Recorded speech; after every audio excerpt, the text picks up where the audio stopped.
ਆਨੰਦ ਪਿਆ ਸੁਖ ਪਾਇਆ, ਮਿਲੇ ਗੁਰ ਗੋਬਿੰਦਾ।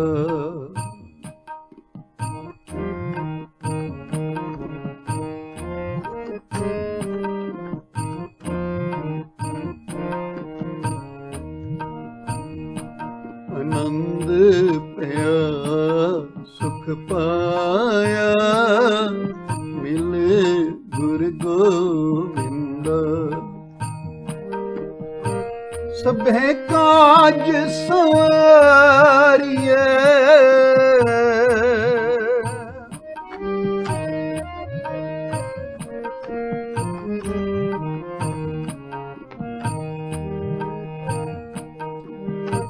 ਸਭੇ ਕਾਜ ਸਵਾਰੀਏ, ਜਾਂ ਤੁਧ ਪਾਵੰਦਾ।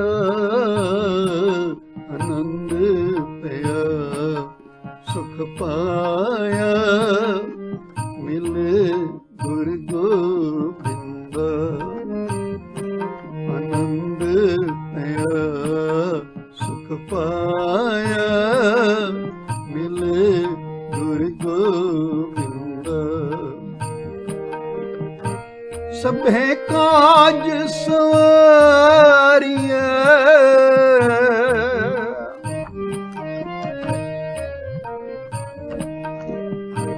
ਸਭੇ ਕਾਜ ਸਵਾਰੀਏ, ਜਾਂ ਤੁਧ ਪਾਵੰਦਾ।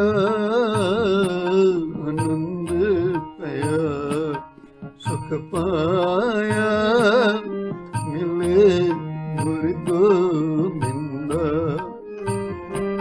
ਆਨੰਦ ਪਿਆ ਸੁਖ ਪਾਇਆ, ਮਿਲੇ ਗੁਰ ਗੋਬਿੰਦਾ।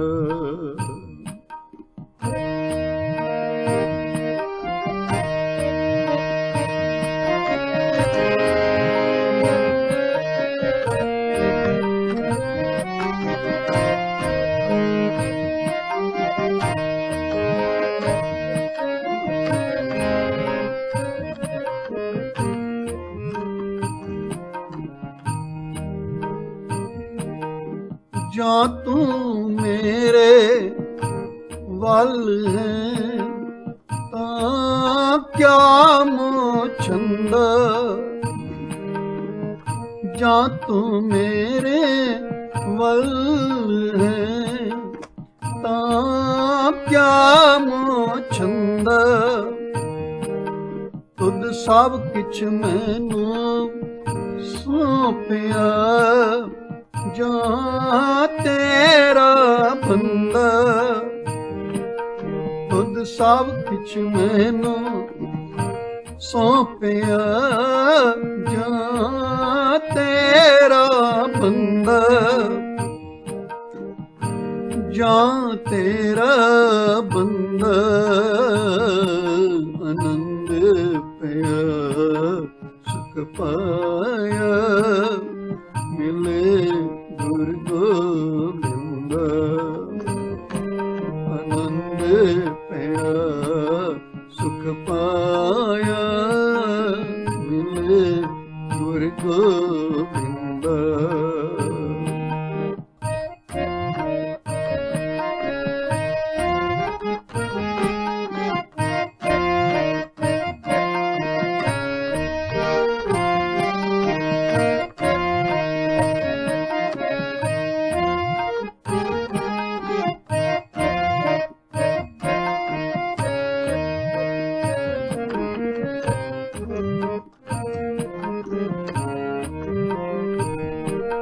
ਲਖਮੀ ਟੋਟ ਨਾ ਆਵਈ, ਖਾਏ ਖਰਚ ਰਹਿੰਦਾ। ਲਖਮੀ ਟੋਟ ਨਾ ਆਵਈ, ਖਾਏ ਖਰਚ ਰਹਿੰਦਾ। 184 ਮੇਦਨੀ ਸਭ ਸੇਵ ਕਰੰਦਾ। 184 ਸਭ ਸੇਵ ਕਰੰਦਾ, ਸਭ ਸੇਵ ਕਰੰਦਾ, ਆਨੰਦ ਪਿਆ ਸੁਖ ਪਾਇਆ, ਮਿਲੇ ਗੁਰ ਗੋਬਿੰਦ, ਆਨੰਦ ਪਿਆ ਸੁਖ ਪਾਇਆ, ਮਿਲੇ ਗੁਰ ਗੋਬਿੰਦ। ਸਭੇ ਕਾਜ ਸਵਾਰਿਐ,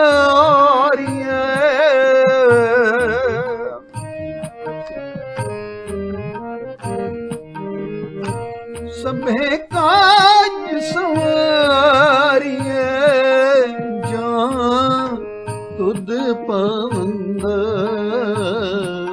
ਆਨੰਦ ਪਿਆ ਸੁਖ ਪਾਇਆ, ਮਿਲੇ ਗੁਰ ਗੋਬਿੰਦ,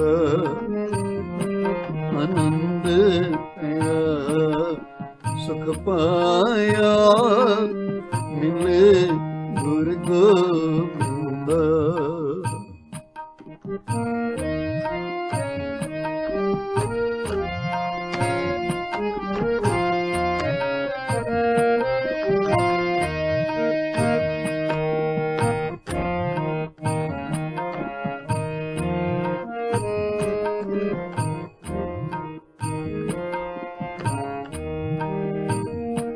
ਇਹ ਵੈਰੀ ਮਿੱਤਰ ਸਭ ਕੀਤਿਆਂ, ਨਹਿ ਮੰਗੇ ਮੰਦਾ, ਇਹ ਵੈਰੀ ਮਿੱਤਰ ਸਭ ਕੀਤਿਆਂ, ਨਹਿ ਮੰਗੇ ਮੰਦਾ,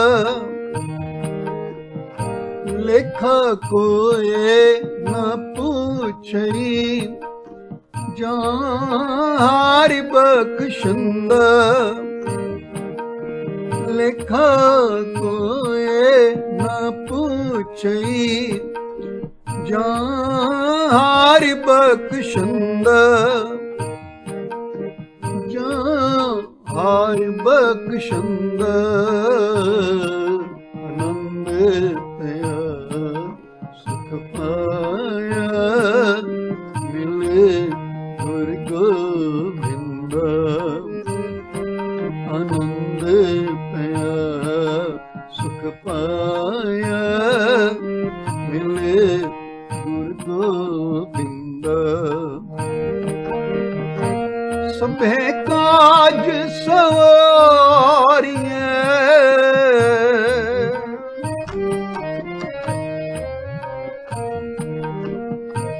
ਸਭੇ ਕਾਜ ਸਵਾਰਿਐ, ਜਾਂ ਤੁਧ ਪਾਵੰਦ,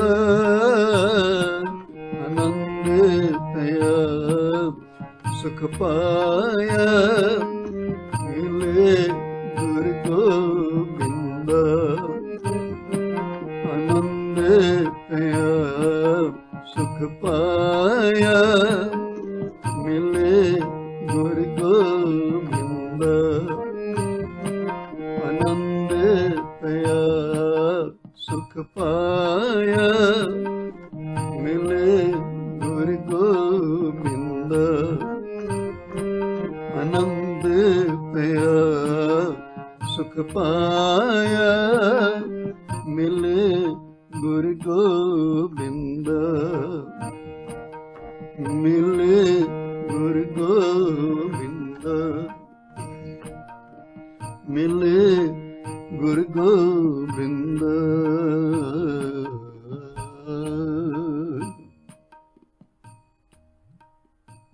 ਆਨੰਦ ਪਿਆ ਸੁਖ ਪਾਇਆ, ਮਿਲ ਗੁਰ ਗੋਬਿੰਦ। ਹਰ ਮਨੁੱਖ ਆਪਣੀ ਜ਼ਿੰਦਗੀ ਦੇ ਵਿੱਚ ਖੁਸ਼ੀ ਚਾਹੁੰਦਾ ਹੈ, ਆਨੰਦ ਚਾਹੁੰਦਾ ਹੈ।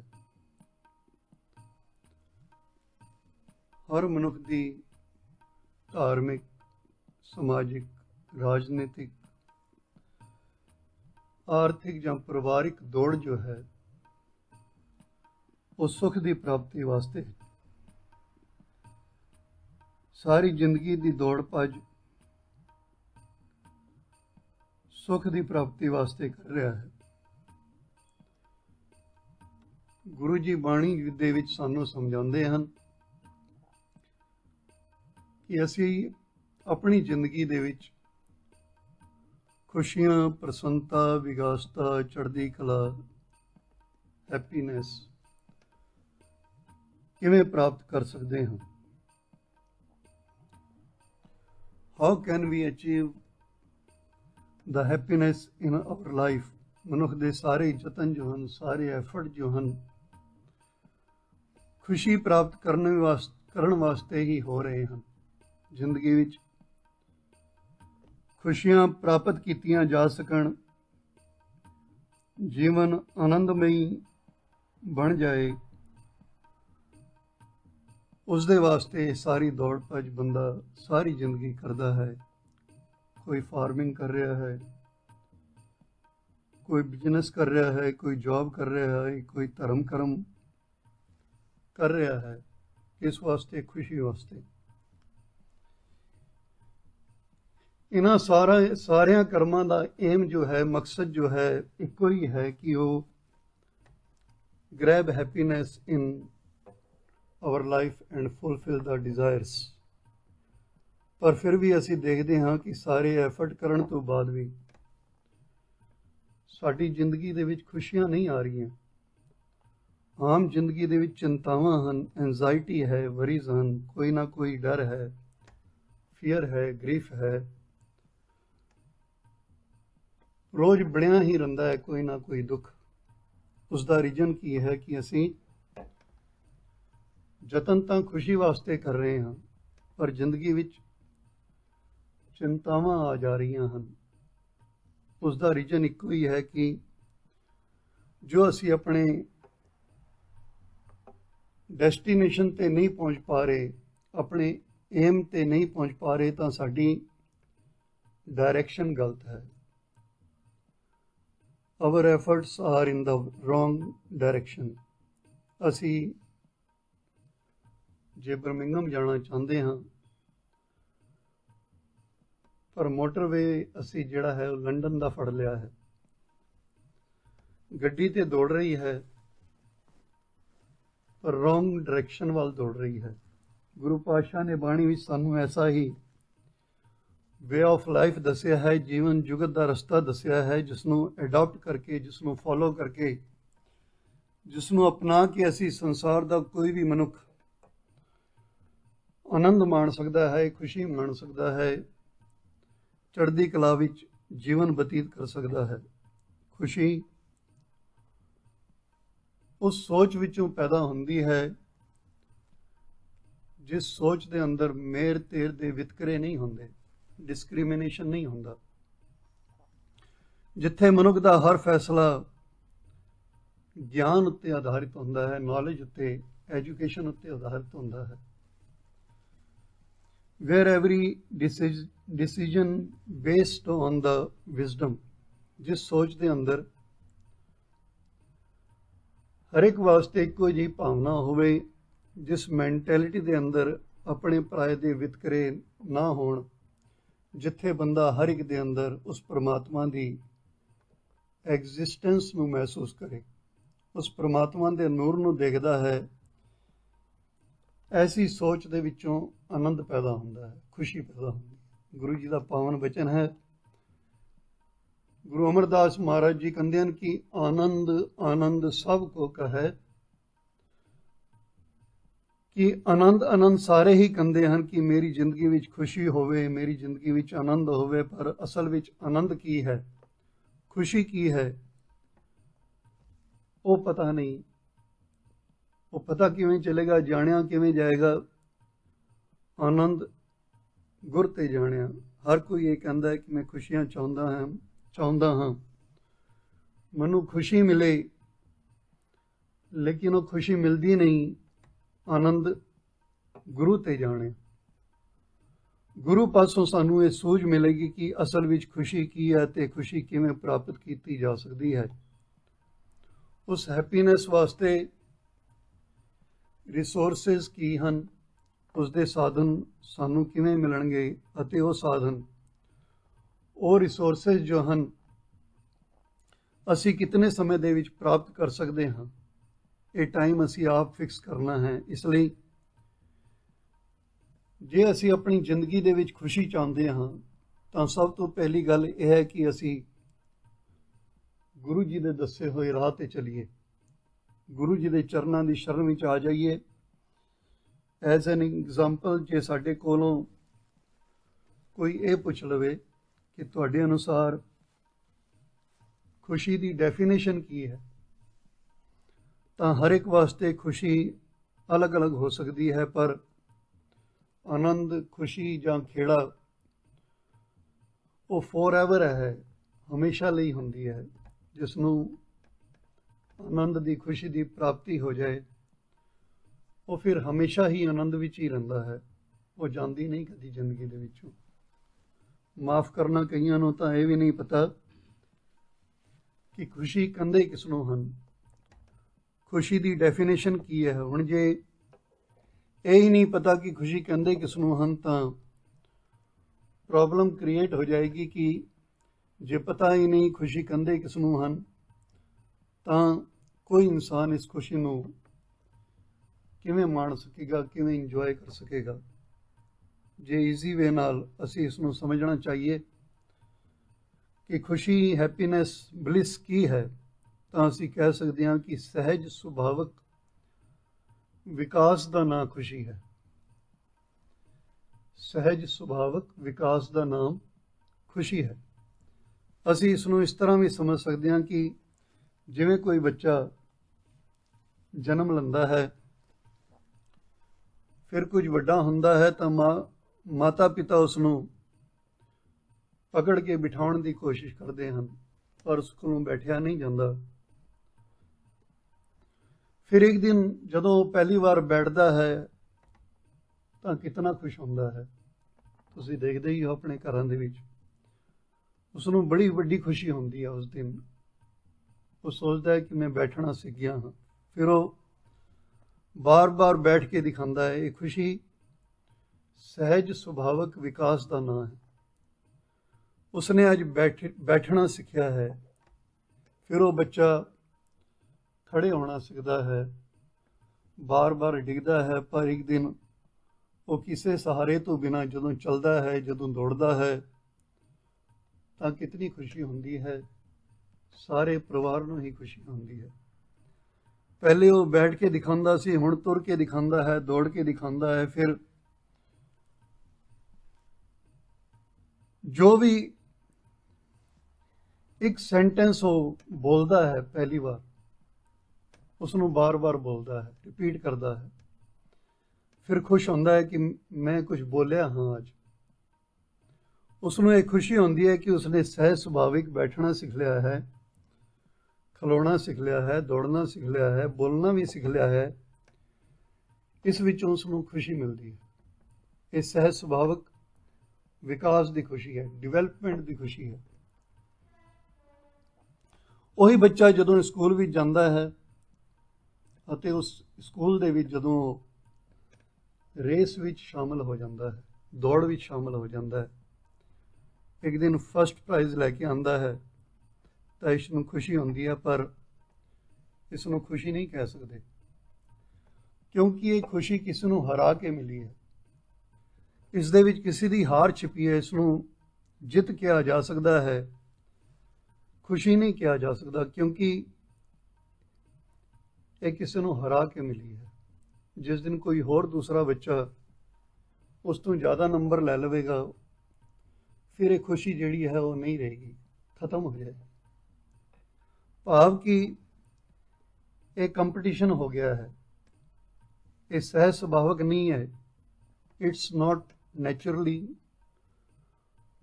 ਨਾਟ ਐਫਰਟਲੈਸਲੀ। ਇਸ ਲਈ ਸਹਿਜ ਸੁਭਾਵਿਕ ਵਿਕਾਸ ਦਾ ਨਾਂ ਖੁਸ਼ੀ ਹੈ। ਭਾਵ ਕਿ ਸੋ effortlessly, development name is bliss, development name is happiness। ਜੇ ਕਿਸੇ ਨੂੰ ਦੁੱਖ ਦੇ ਕੇ ਕੋਈ ਖੁਸ਼ੀ ਮਿਲ ਰਹੀ ਹੈ ਤੇ ਉਸ ਨੂੰ ਖੁਸ਼ੀ ਨਹੀਂ ਕਿਹਾ ਜਾ ਸਕਦਾ। ਜਦੋਂ ਅਸੀਂ ਆਪਣੀ ਜ਼ਿੰਦਗੀ ਵੱਲ ਝਾਤ ਮਾਰਾਂਗੇ ਬਚਪਨ ਤੋਂ ਲੈ ਕੇ ਹੁਣ ਤੱਕ, ਜੇ ਅਸੀਂ ਆਪਣੇ ਸਹਿਜ ਸੁਭਾਵਿਕ ਡਿਵੈਲਪਮੈਂਟ ਦੀ ਤਰਫ ਦੇਖਾਂਗੇ, ਉਸ ਨੂੰ ਐਨਾਲਾਈਜ਼ ਕਰਾਂਗੇ, ਅਸੀਂ ਸਾਰੇ ਆਪਣੀ ਪਿਛਲੀ ਜ਼ਿੰਦਗੀ ਵੱਲ ਦੇਖੀਏ ਕਿ ਸਾਡਾ ਵਿਕਾਸ ਹੋਇਆ ਹੈ, ਅਸੀਂ ਪ੍ਰੋਗਰੈਸ ਕੀਤੀ ਹੈ। ਜਿਵੇਂ ਕਿ ਮੈਂ ਛੋਟਾ ਹੁੰਦਾ ਸੀ, ਸਕੂਲ ਵਿੱਚ ਪੜ੍ਹਿਆ, ਪਹਿਲੀ ਦੂਜੀ ਕਲਾਸ ਪਾਸ ਕਰਦੇ ਕਰਦੇ 10ਵੀਂ 12ਵੀਂ ਪਾਸ ਕੀਤੀ, ਨੌਜਵਾਨ ਉਮਰ ਵਿੱਚ ਯੂਨੀਵਰਸਿਟੀ ਦੀ ਪੜ੍ਹਾਈ ਕੀਤੀ, ਤਾਂ ਇਹਨਾਂ ਚੀਜ਼ਾਂ ਦੇ ਵਿੱਚੋਂ ਸਾਨੂੰ ਖੁਸ਼ੀ ਮਿਲੇਗੀ ਕਿ ਅੱਗੇ ਵਧੇ ਹਾਂ ਅਸੀਂ ਜ਼ਿੰਦਗੀ ਦੇ ਵਿੱਚ, ਹੈਪੀਨੈਸ ਨਜ਼ਰ ਆਏਗੀ। ਚਾਹੇ ਕਿਸੇ ਨੇ ਡੇਲੀ ਬੇਸਿਸ ਤੇ ਮਜ਼ਦੂਰੀ ਹੀ ਕਿਉਂ ਨਾ ਕੀਤੀ ਹੋਵੇ, ਦਿਹਾੜੀ ਕਿਉਂ ਨਾ ਕੀਤੀ ਹੋਵੇ। ਦਿਹਾੜੀ ਕਰਨਾ ਬੜਾ ਔਖਾ ਕੰਮ ਹੈ, ਬੜਾ ਮੁਸ਼ਕਲ ਕੰਮ ਹੈ, ਪਰ ਬੰਦੇ ਨੂੰ ਉਸ ਦੇ ਵਿੱਚੋਂ ਵੀ ਖੁਸ਼ੀ ਮਿਲਦੀ ਹੈ ਕਿ ਮੈਂ ਕੁਝ ਕੀਤਾ ਹੈ, ਕੰਮ ਸਿੱਖ ਗਿਆ ਹਾਂ, ਉਸ ਨਾਲ 4 ਪੈਸੇ ਮੈਂ ਕਮਾਏ ਹਨ, ਆਪਣੇ ਪਰਿਵਾਰ ਦੀ ਪਾਲਣਾ ਕੀਤੀ ਹੈ, ਉਹਨਾਂ ਦਾ ਗੁਜ਼ਾਰਾ ਕੀਤਾ ਹੈ। ਇਸ ਵਿੱਚ ਉਸ ਨੂੰ ਖੁਸ਼ੀ ਮਿਲਦੀ ਹੈ ਕਿਉਂਕਿ ਇਹ ਉਹਦੀ ਡਿਵੈਲਪਮੈਂਟ ਹੈ, ਵਿਕਾਸ ਹੈ। ਇਸ ਤਰ੍ਹਾਂ ਦੀ ਸੋਚ ਨਾਲ ਸਾਨੂੰ ਖੁਸ਼ੀ ਮਿਲਦੀ ਹੈ। ਪਰ ਜਦੋਂ ਅਸੀਂ ਕਿਸੇ ਦੂਸਰੇ ਨਾਲ ਆਪਣੇ ਆਪ ਨੂੰ ਕੰਪੇਅਰ ਕਰਨਾ ਸ਼ੁਰੂ ਕਰਦੇ ਹਾਂ ਕਿ ਉਸ ਕੋਲ ਬੈਂਕ ਬੈਲੈਂਸ ਜ਼ਿਆਦਾ ਹੈ, ਉਸ ਦੇ ਕੋਲ ਵੱਡੀ ਕਾਰ ਹੈ, ਫਲਾਣੇ ਦਾ ਘਰ ਮਿਲੀਅਨ ਪਾਉਂਡ ਦਾ ਹੈ, ਉਸ ਦਾ ਕਾਰੋਬਾਰ ਮੇਰੇ ਤੋਂ ਕਈ ਗੁਣਾ ਵੱਡਾ ਹੈ, ਮੇਰੇ ਕੋਲ ਤੇ ਜੌਬ ਵੀ ਬੜੀ ਛੋਟੀ ਹੈ, ਮੇਰਾ ਤੇ ਘਰ ਵੀ ਛੋਟਾ ਜਿਹਾ ਹੈ, ਫਿਰ ਸਾਡੀ ਖੁਸ਼ੀ ਖਤਮ ਹੋ ਜਾਏਗੀ। ਅਸੀਂ ਸਹਿਜ ਸੁਭਾਅ ਵਿਕਾਸ ਦੀ ਗੱਲ ਨਹੀਂ ਕਰ ਰਹੇ, we are thinking about competition.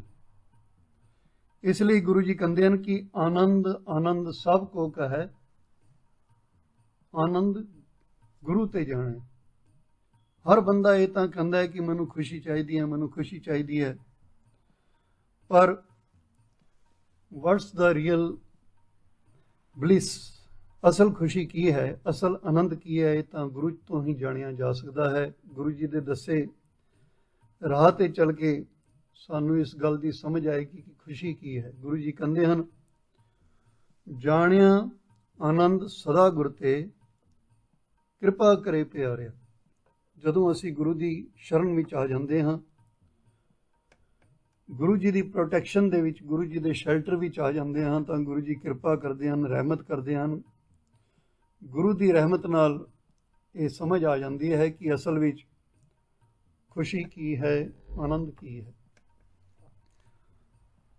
ਆਨੰਦ ਪ੍ਰਾਪਤ ਕਰਨ ਦੇ ਸਾਧਨ, ਰਿਸੋਰਸਿਸ ਕੀ ਹਨ, ਉਹ ਸਾਧਨ ਕਿਵੇਂ ਮਿਲਣਗੇ, how can we obtain those resources, ਅਸੀਂ ਉਹ ਸਰੋਤ ਕਿਵੇਂ ਪ੍ਰਾਪਤ ਕਰ ਸਕਦੇ ਹਾਂ, ਅਤੇ ਅਸੀਂ ਕਿਤਨੇ ਸਮੇਂ ਵਿੱਚ ਇਸ ਖੁਸ਼ੀ ਨੂੰ ਪ੍ਰਾਪਤ ਕਰਨਾ ਹੈ। ਸਾਨੂੰ ਇਹ ਫਾਰਮੂਲਾ ਯਾਦ ਰੱਖਣਾ ਚਾਹੀਦਾ ਹੈ ਕਿ ਸਾਡਾ ਡੈਸਟੀਨੇਸ਼ਨ ਕੀ ਹੈ, ਪਹਿਲੀ ਗੱਲ ਸਾਡਾ ਗੋਲ ਕੀ ਹੈ। ਮੰਨ ਲਵੋ ਕਿ ਸਾਡਾ ਗੋਲ ਹੈ ਖੁਸ਼ ਰਹਿਣਾ, ਇਹ ਸਾਡਾ ਏਮ ਹੈ। ਹੁਣ ਦੂਸਰੀ ਗੱਲ ਇਹ ਹੈ ਕਿ ਇਹ ਗੋਲ ਨੂੰ ਅਚੀਵ ਕਿਸ ਤਰ੍ਹਾਂ ਕਰਨਾ ਹੈ, ਸਾਡੇ ਕੋਲ ਰਿਸੋਰਸਿਸ ਕੀ ਹਨ। ਜੇ ਗੋਲ ਤੇ ਹੈ ਪਰ ਸਾਧਨ ਨਹੀਂ ਹਨ, ਰਿਸੋਰਸਿਸ ਨਹੀਂ ਹਨ, ਤਾਂ ਗੱਲ ਨਹੀਂ ਬਣੇਗੀ ਤੇ ਅਸੀਂ ਆਪਣੇ ਨਿਸ਼ਾਨੇ ਤੇ, ਆਪਣੇ ਏਮ ਤੇ ਨਹੀਂ ਪਹੁੰਚ ਪਾਵਾਂਗੇ। ਹੁਣ ਗੋਲ ਤੇ ਹੈ ਕਿ ਖੁਸ਼ੀ ਪ੍ਰਾਪਤ ਕਰਨੀ ਹੈ, ਦੂਸਰਾ ਸਾਧਨ ਸਾਨੂੰ ਮਿਲਿਆ ਹੈ, ਕਿਰਪਾ ਕਰੇ ਪਿਆਰਿਆ, ਗੁਰੂ ਜੀ ਕਿਰਪਾ ਕਰਨਗੇ। ਇਹ ਸਾਧਨ ਕਿੱਥੋਂ ਮਿਲਣਗੇ? ਇਹ ਸਾਧਨ ਗੁਰੂ ਜੀ ਦੇ ਚਰਨਾਂ ਵਿੱਚੋਂ, ਗੁਰੂ ਦੀ ਸ਼ਰਨ ਵਿੱਚੋਂ ਮਿਲਣਗੇ। ਜਦੋਂ ਅਸੀਂ ਗੁਰੂ ਦੇ ਕਹੇ ਅਨੁਸਾਰ ਚਲਾਂਗੇ। ਇਹ ਸਾਧਨ ਕਿਵੇਂ ਮਿਲਣਗੇ? ਗੁਰੂ ਦੇ ਦੱਸੇ ਰਾਹ ਉੱਤੇ, ਵੇ ਆਫ ਲਾਈਫ ਨੂੰ ਜੀ ਕੇ ਮਿਲਣਗੇ। ਇਹ ਤਾਂ ਸਾਨੂੰ ਸਮਝ ਆ ਗਈ ਕਿ ਇਹ ਸਾਧਨ ਕਿਵੇਂ ਮਿਲਣਗੇ, ਗੋਲ ਕੀ ਹੈ ਸਾਡਾ, ਰਿਸੋਰਸਿਸ ਕੀ ਹਨ ਤੇ ਕਿੱਥੋਂ ਮਿਲਣਗੇ। ਪਰ ਇਹ ਖੁਸ਼ੀ ਸਾਨੂੰ ਕਿਤਨੇ ਸਮੇਂ ਵਿੱਚ ਪ੍ਰਾਪਤ ਕਰਨੀ ਹੈ, ਹੁਣ ਇਹ ਤੇ ਸਾਨੂੰ ਆਪ ਹੀ ਡਿਸਾਈਡ ਕਰਨਾ ਪਵੇਗਾ ਕਿ ਕਿੰਨੇ ਸਮੇਂ ਦੇ ਵਿੱਚ ਅਸੀਂ ਇਹ ਖੁਸ਼ੀ ਪ੍ਰਾਪਤ ਕਰਨਾ ਚਾਹੁੰਦੇ ਹਾਂ। ਜੇ ਅਸੀਂ ਟਾਈਮ ਨੂੰ ਡਿਸਾਈਡ ਨਹੀਂ ਕਰਦੇ, ਮੰਨ ਲਵੋ ਕਿ ਮੈਂ ਕਾਰਡਿਫ ਤੋਂ ਬਰਮਿੰਗਮ ਜਾਣਾ ਹੈ। ਹੁਣ ਤੁਹਾਨੂੰ ਇਹ ਤੇ ਪਤਾ ਲੱਗਿਆ ਕਿ ਬਰਮਿੰਗਮ ਜਾਣ ਵਾਸਤੇ ਕੋਚ ਤੇ ਜਾ ਸਕਦੇ ਹਾਂ, ਟ੍ਰੇਨ ਤੇ ਜਾ ਸਕਦੇ ਹਾਂ। ਇਹ ਸਾਧਨ ਹਨ, ਇਹ ਰਿਸੋਰਸਿਸ ਹਨ ਜਾਣ ਵਾਸਤੇ। ਕੋਚ ਦੇ ਜਾਂ ਟ੍ਰੇਨ ਦੇ ਖਰਚੇ ਦਾ ਵੀ ਪਤਾ ਲੱਗਿਆ ਕਿ ਕੋਚ ਤੇ ਜਾਵਾਂਗੇ ਤਾਂ 20 ਪਾਉਂਡ ਲੱਗਣਗੇ, ਟ੍ਰੇਨ ਤੇ ਜਾਵਾਂਗੇ ਤਾਂ 70 ਪਾਉਂਡ 80 ਪਾਉਂਡ ਲੱਗ ਸਕਦੇ ਹਨ। ਹੁਣ ਤੁਹਾਨੂੰ ਆਪਣੇ ਡੈਸਟੀਨੇਸ਼ਨ ਦਾ ਵੀ ਪਤਾ ਹੈ, ਸਾਧਨ ਦਾ, ਰਿਸੋਰਸਿਸ ਦਾ ਵੀ ਪਤਾ ਹੈ। ਤੁਹਾਡੇ ਕੋਲ ਟ੍ਰੇਨ ਦਾ ਜਾਂ ਕੋਚ ਦਾ ਕਿਰਾਇਆ ਵੀ ਹੈ। 20 ਪਾਉਂਡ ਜਾਂ 70 ਪਾਉਂਡ ਦੀ ਜਗ੍ਹਾ ਤੁਹਾਡੀ ਜੇਬ ਵਿੱਚ 500 ਪਾਉਂਡ ਪਿਆ ਹੈ। ਤੁਸੀਂ ਇਹ ਡਿਸਾਈਡ ਹੀ ਨਹੀਂ ਕਰਦੇ ਕਿ ਮੈਂ ਕਿਹੜੀ ਤਰੀਕ ਨੂੰ ਬਰਮਿੰਗਮ ਜਾਣਾ ਹੈ, ਫਿਰ ਜਾ ਨਹੀਂ ਪਾਓਗੇ ਨਾ। ਕੋਚ ਜਾਂ ਟ੍ਰੇਨ ਹੋਵੇ, ਦੋਵੇਂ ਟਾਈਮਾਂ ਚੱਲ ਰਹੀਆਂ ਹੋਣ, ਸਵੇਰੇ ਵੀ ਜਾਂਦੀ ਹੈ ਟ੍ਰੇਨ, ਦੁਪਹਿਰੇ ਵੀ ਜਾਂਦੀ ਹੈ, ਸ਼ਾਮੀ ਵੀ ਜਾਂਦੀ ਹੈ, ਦਿਨ 'ਚ ਕਈ ਵਾਰ ਜਾਂਦੀ ਹੈ, ਪਰ ਅਸੀਂ ਡਿਸਾਈਡ ਨਹੀਂ ਕਰਦੇ ਤਾਂ ਸਾਰੀ ਜ਼ਿੰਦਗੀ ਅਸੀਂ ਬਰਮਿੰਗਮ ਨਹੀਂ ਪਹੁੰਚ ਪਾਵਾਂਗੇ। ਸਾਡੀ ਇਹ ਕਮੀ ਹੈ ਕਿ ਅਸੀਂ ਖੁਸ਼ੀ ਪਾਉਣਾ ਚਾਹੁੰਦੇ ਹਾਂ, ਪਰ ਸਮਾਂ ਡਿਸਾਈਡ ਨਹੀਂ ਕਰਦੇ ਕਿ ਕਦੋਂ ਅਸੀਂ ਇਸ ਖੁਸ਼ੀ ਨੂੰ ਕਿੰਨੇ ਸਮੇਂ ਦੇ ਵਿੱਚ ਪਾਉਣਾ ਹੈ, ਕਦੋਂ ਅਸੀਂ ਖੁਸ਼ੀ ਵਾਲੀ ਜ਼ਿੰਦਗੀ ਜਿਉਣਾ ਸ਼ੁਰੂ ਕਰਾਂਗੇ। ਅੱਜ ਤੋਂ ਸ਼ੁਰੂ ਕਰਾਂਗੇ, ਹੁਣ ਤੋਂ ਸ਼ੁਰੂ ਕਰਾਂਗੇ, 1 ਘੰਟੇ ਬਾਅਦ, 2 ਘੰਟੇ ਬਾਅਦ, ਅੱਜ ਸ਼ਾਮ ਤੋਂ, ਕੱਲ ਤੋਂ, ਜਾਂ 1 ਹਫ਼ਤੇ ਬਾਅਦ, ਮਹੀਨੇ ਬਾਅਦ, ਸਾਲ ਬਾਅਦ, 5 ਸਾਲ ਬਾਅਦ। ਕਈ ਵਾਰ ਸਾਰੀ ਜ਼ਿੰਦਗੀ ਅਸੀਂ ਡਿਸਾਈਡ ਹੀ ਨਹੀਂ ਕਰ ਪਾਉਂਦੇ ਕਿ ਕਦੋਂ ਤੋਂ ਜੀਵਾਂਗੇ, ਦੌੜ ਭੱਜ 'ਚ ਲੱਗੇ ਹਾਂ ਬਸ। ਅਸੀਂ ਆਨੰਦ, ਖੁਸ਼ੀ, ਹੈਪੀਨੈਸ, ਬਲਿਸ ਵਾਲੀ ਜ਼ਿੰਦਗੀ ਕਦੋਂ ਸਟਾਰਟ ਕਰਾਂਗੇ, ਇਸ ਦਾ ਡਿਸੀਜਨ ਹੀ ਨਹੀਂ ਲੈ ਪਾਉਂਦੇ। ਇਸ ਲਈ ਅਸੀਂ ਗੁਰੂ ਦੀ ਸ਼ਰਨ ਵਿੱਚ ਜਾਣਾ ਹੈ ਅਤੇ ਗੁਰੂ ਦੀ ਕਿਰਪਾ ਨੂੰ ਪ੍ਰਾਪਤ ਕਰਨਾ ਹੈ। ਗੁਰੂ ਜੀ ਕਿਰਪਾ ਕਰਨਗੇ। ਹੁਣ ਸਵਾਲ ਇਹ ਪੈਦਾ ਹੁੰਦਾ ਹੈ ਕਿ ਜਦੋਂ ਗੁਰੂ ਜੀ ਕਿਰਪਾ ਕਰਨਗੇ ਤਾਂ ਉਸ ਦੀ ਨਿਸ਼ਾਨੀ ਕੀ ਹੈ? ਸਾਨੂੰ ਕਿਵੇਂ ਪਤਾ ਚੱਲੇਗਾ ਕਿ ਗੁਰੂ ਦੀ ਕਿਰਪਾ ਹੋ ਰਹੀ ਹੈ? ਇਹ ਤੇ ਨਹੀਂ ਹੋ ਸਕਦਾ ਕਿ ਗੁਰੂ ਜੀ ਕਹਿਣ ਕਿ ਅੱਜ ਤੋਂ ਤੇਰੀ ਜ਼ਿੰਦਗੀ ਦੇ ਵਿੱਚ ਆਨੰਦ ਹੋਵੇਗਾ, ਖੁਸ਼ੀ ਬਣੀ ਰਹੇਗੀ, ਤਾਂ ਜਾਦੂ ਹੋ ਜਾਏਗਾ, ਕੋਈ ਮਿਰਕਲ ਹੋ ਜਾਏਗਾ ਤੇ ਜ਼ਿੰਦਗੀ ਦੇ ਵਿੱਚ ਹੈਪੀਨੈਸ ਜੋ ਹੈ ਸਟਾਰਟ ਹੋ ਜਾਏਗੀ। ਗੁਰੂ ਜੀ ਨੇ ਸਾਨੂੰ ਰਿਸੋਰਸਿਸ ਦੱਸਣੇ ਹਨ, ਸਾਧਨ ਦੱਸਣੇ ਹਨ ਕਿ ਤੁਹਾਨੂੰ ਖੁਸ਼ੀ ਕਿਵੇਂ ਮਿਲਣੀ ਹੈ। ਆਓ ਇੱਕ ਸ਼ਬਦ ਦੀ ਹਾਜ਼ਰੀ ਭਰ ਕੇ ਫਿਰ ਅੱਗੇ ਦੀ ਗੱਲ ਕਰਾਂਗੇ ਕਿ ਗੁਰੂ ਜੀ ਉਹ ਸਾਧਨ ਕਿਵੇਂ ਦੱਸਦੇ ਹਨ ਸਾਨੂੰ। ਮੇਰੀ ਸੇਜੜੀਏ ਆਡੰਬਰ ਬਣਿਆ, ਮਨ ਆਨੰਦ ਪਿਆ, ਪ੍ਰਭਾਵਤ ਸੁਣਿਆ। ਜਦੋਂ ਗੁਰੂ ਵਾਲੀ ਸੋਚ, ਗੁਰੂ ਦੀ ਸਿੱਖਿਆ ਸਾਡੀ ਇਸ ਮੈਂਟੈਲਿਟੀ ਦੇ ਵਿੱਚ, ਸਾਡੇ ਹਿਰਦੇ ਘਰ ਵਿੱਚ, ਸਾਡੇ ਮਨ ਦੇ ਵਿੱਚ ਗੁਰੂ ਦੀ ਗੱਲ ਵਸ ਜਾਏਗੀ। ਉਹ ਆਡੰਬਰ ਅਸੀਂ ਕ੍ਰੀਏਟ ਕਰ ਲਵਾਂਗੇ, ਉਸ ਅਨੁਸਾਰ ਜੀਣਾ ਸ਼ੁਰੂ ਕਰਾਂਗੇ, ਫਿਰ ਖੁਸ਼ੀ ਸਾਡੀ ਜ਼ਿੰਦਗੀ ਵਿੱਚ ਆਏਗੀ। ਆਓ ਪਿਆਰ ਨਾਲ ਇਹ ਸ਼ਬਦ ਪੜ੍ਹ ਕੇ ਫਿਰ ਅੱਗੇ ਦੀ ਗੱਲ ਕਰਦੇ ਹਾਂ।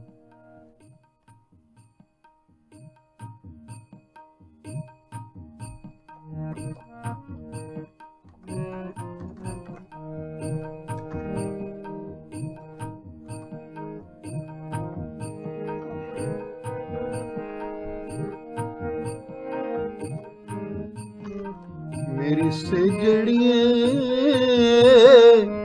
ਆਡੰਬਰ ਬਣਿਆ, ਮੇਰੀ ਸੇਜੜੀਏ ਆਡੰਬਰ ਬਣਿਆ, ਮਨ ਆਨੰਦ ਪਿਆ,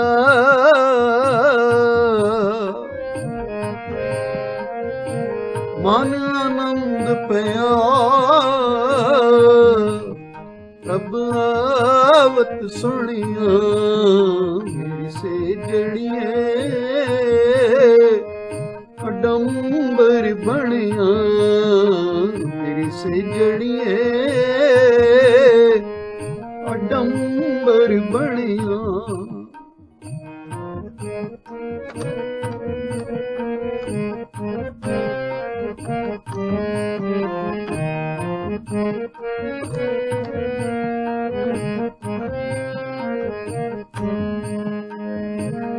ਮਨ ਆਨੰਦ ਪਿਆ,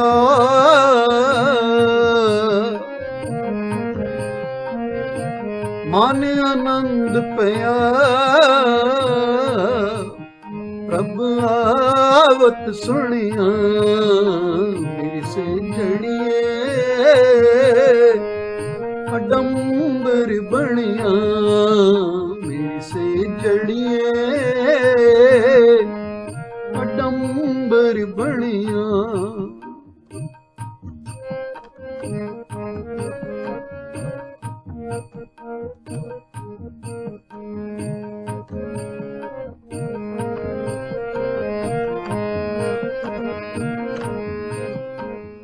ਪ੍ਰਮਿਲ ਸੁਆਮੀ ਸੁਖ ਹੈ ਗਾਮੀ, ਚਾਉ ਮੰਗਲ ਰਸ ਭਰੇ। ਪ੍ਰਮਿਲ ਸੁਆਮੀ ਸੁਖ ਹੈ ਗਾਮੀ, ਚਾਉ ਮੰਗਲ ਰਸ ਭਰੇ। ਅੰਗ ਸੰਗ ਲਾਗੇ ਦੁਖ ਭਾਗੇ, ਪ੍ਰਾਣ ਮਨ ਤਨ ਸਭ ਹਰੇ। ਅੰਗ ਸੰਗ ਲਾਗੇ ਦੁਖ ਭਾਗੇ, ਪ੍ਰਾਣ ਮਨ ਤਨ ਸਭ ਹਰੇ। ਮਨ ਆਨੰਦ ਪਿਆ,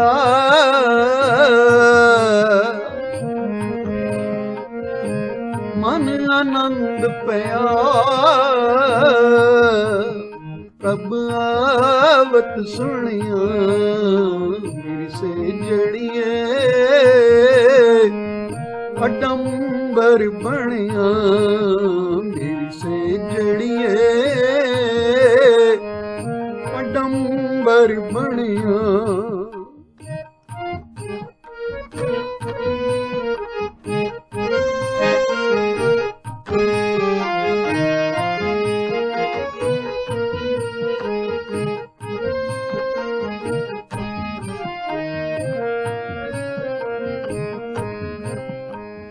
ਮਨ ਇਛ ਪਾਈ ਪ੍ਰਭ ਤੇ ਆਈ, ਸੰਜੋਗ ਸ਼ਾਹ ਸ਼ੁਭ ਗਣਿਆ। ਮਨ ਇਛ ਪਾਈ ਪ੍ਰਭ ਤੇ ਆਈ, ਸੰਜੋਗ ਸ਼ਾਹ ਸ਼ੁਭ ਗਣਿਆ। ਬਿਨਵੰਤ ਨਾਨਕ ਮਿਲੇ ਸ਼੍ਰੀਧਰ, ਸਗਲ ਆਨੰਦ ਰਸ ਬਣਿਆ। ਬਿਨਵੰਤ ਨਾਨਕ ਮਿਲੇ ਸ਼੍ਰੀਧਰ, ਸਗਲ ਆਨੰਦ ਰਸ ਬਣਿਆ। ਮਨ ਆਨੰਦ ਪਿਆ,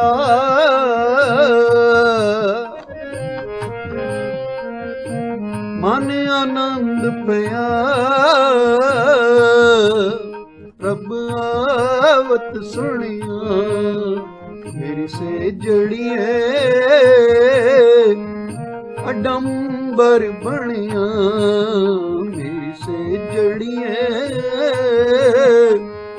ਅਡੰਬਰ ਬਣਿਆ। ਮਨ ਆਨੰਦ ਪਿਆ,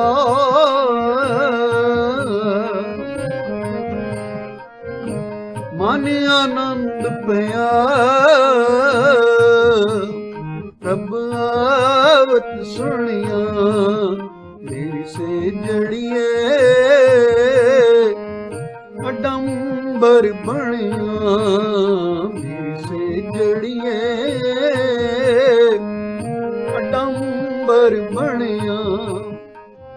ਪ੍ਰਮਿਲ ਸੁਆਮੀ ਸੁਖ ਹੈ ਗਾਮੀ, ਚਾਉ ਮੰਗਲ ਰਸ ਭਰੇ। ਪ੍ਰਮਿਲ ਸੁਆਮੀ ਸੁਖ ਹੈ ਗਾਮੀ, ਚਾਉ ਮੰਗਲ ਰਸ ਭਰੇ। ਅੰਗ ਸੰਗ ਲਾਗੇ ਦੁਖ ਭਾਗੇ, ਪ੍ਰਾਣ ਮਨ ਤਨ ਸਭ ਹਰੇ। ਅੰਗ ਸੰਗ ਲਾਗੇ ਦੁਖ ਭਾਗੇ, ਪ੍ਰਾਣ ਮਨ ਤਨ ਸਭ ਹਰੇ। ਮਨ ਆਨੰਦ ਪਿਆ,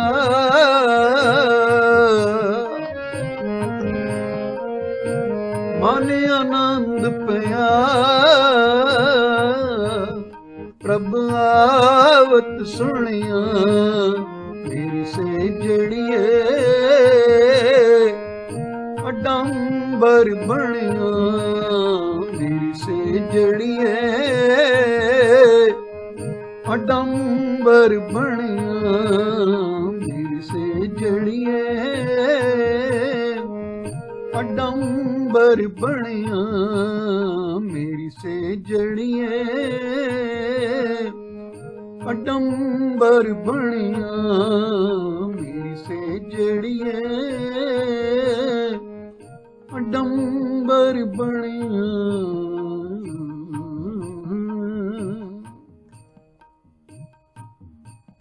मेरी से जड़िए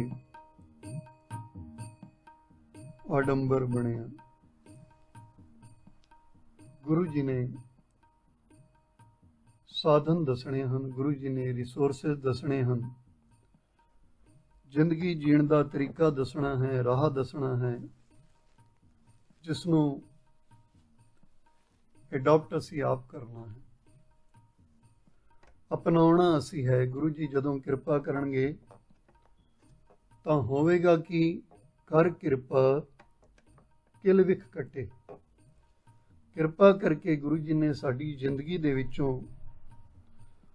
पापां नूं खत्म कर देना है, सानू समझाना है कि इस रस्ते ते चलना है, तेरे पाप कर्म जिहड़े हन वो खत्म हो जाणगे। क्योंकि दुख क्यों हन जिंदगी दे विच, परेशानियां क्यों हन मनुख दी जिंदगी विच, परेशानियां चिंतावां दुख, because of evil deeds, criminal behaviour, पाप कर्मा करके विकारां करके ये दुख हैं। हुण जिस बंदे दी जिंदगी विच झूठ है कि वो झूठा बंदा कदी खुश रह सकता है? हाँ, प्रिटेंड ते कर सकता है, दिखावा कर सकता है कि मैं खुश हाँ, पर आनंद ते उस सोच का ना है, उस मैंटैलिटी का ना है जिथे बंदा हर एक दे अंदर रब नूं देख के उस नाल रब वर्गा व्यवहार करता है। पर जे झूठ बोल रहा है फिर रब वाला व्यवहार ना होया ना, क्योंकि हर अंतरजामी सब कुछ जाने, वो ते सब जानता है साडे दिमाग विच, मैंटैलिटी विच की चल रहा है। झूठा बंदा ते ड्रामा करता है, उसका किसी नाल भी रब वर्गा बिहेवियर हो ही नहीं सकता। चलो किसी दूसरे नाल रब वर्गा व्यवहार नहीं कर सकता, अपनी घरवाली नाल, अपने बच्चों नाल ते कर सकता है, अपने परिवार नाल रब वर्गा व्यवहार कर सकता है, पर उत्थे भी नहीं करता। जिस बंदे नूं किसी दा हक मारन की आदत पै जाए, जिहड़ा बंदा ठगियां मार रहा है, उसकी जिंदगी विच खुशी किवें आ सकती है? Because base of happiness, base of bliss is truthfulness. खुशी का आधार ही सच है। जिथे सच नहीं उत्थे खुशी नहीं। उस दी भी खुशी नहीं हो सकती, हमेशा नहीं हो सकती, थोड़े समय वास्ते बंदा कई बार खुश भी होता है कि मैं उसनों बेवकूफ बना लिया है। ये खुशी नहीं है, ये अपने आप को तसल्ली देना है। जिस बंदे अंदर ईगो है, अहंकार है, उसकी जिंदगी विच खुशी किवें आएगी? क्योंकि खुशी नम्रता दे विच है, जिंदगी विच ईर्खा है, वैर विरोध है,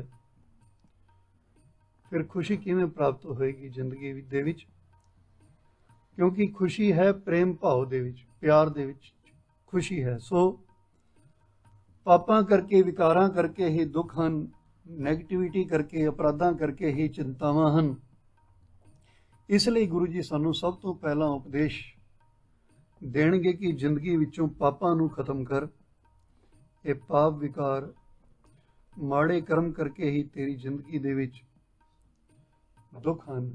ये तेरी जिंदगी नू स्पीड ब्रेकर की तरह रोक दिंदे हन, उसकी स्पीड नू घटा दिंदे हन। ਤੇਰੀ ਡਿਵੈਲਪਮੈਂਟ ਨੂੰ ਘਟਾ ਦਿੰਦੇ ਹਨ। ਇਹ ਸਾਡੀ ਖੁਸ਼ੀਆਂ ਦੇ ਅੰਦਰ ਦੀਵਾਰ ਹਨ, ਇਹ ਪਾਪ ਕਰਮ ਆਬਸਟਰਕਸ਼ਨਸ ਹਨ, ਬਾਧਾ ਹਨ। ਇਹਨਾਂ ਨੂੰ ਤੋੜ ਕੇ ਹੀ ਖੁਸ਼ੀ ਮਿਲ ਸਕਦੀ ਹੈ। ਹੁਣ ਸਾਨੂੰ ਇਹ ਵੀ ਪਤਾ ਲੱਗਿਆ ਕਿ ਪਾਪ ਕੀ ਹਨ ਤੇ ਪੁੰਨ ਕੀ ਹਨ।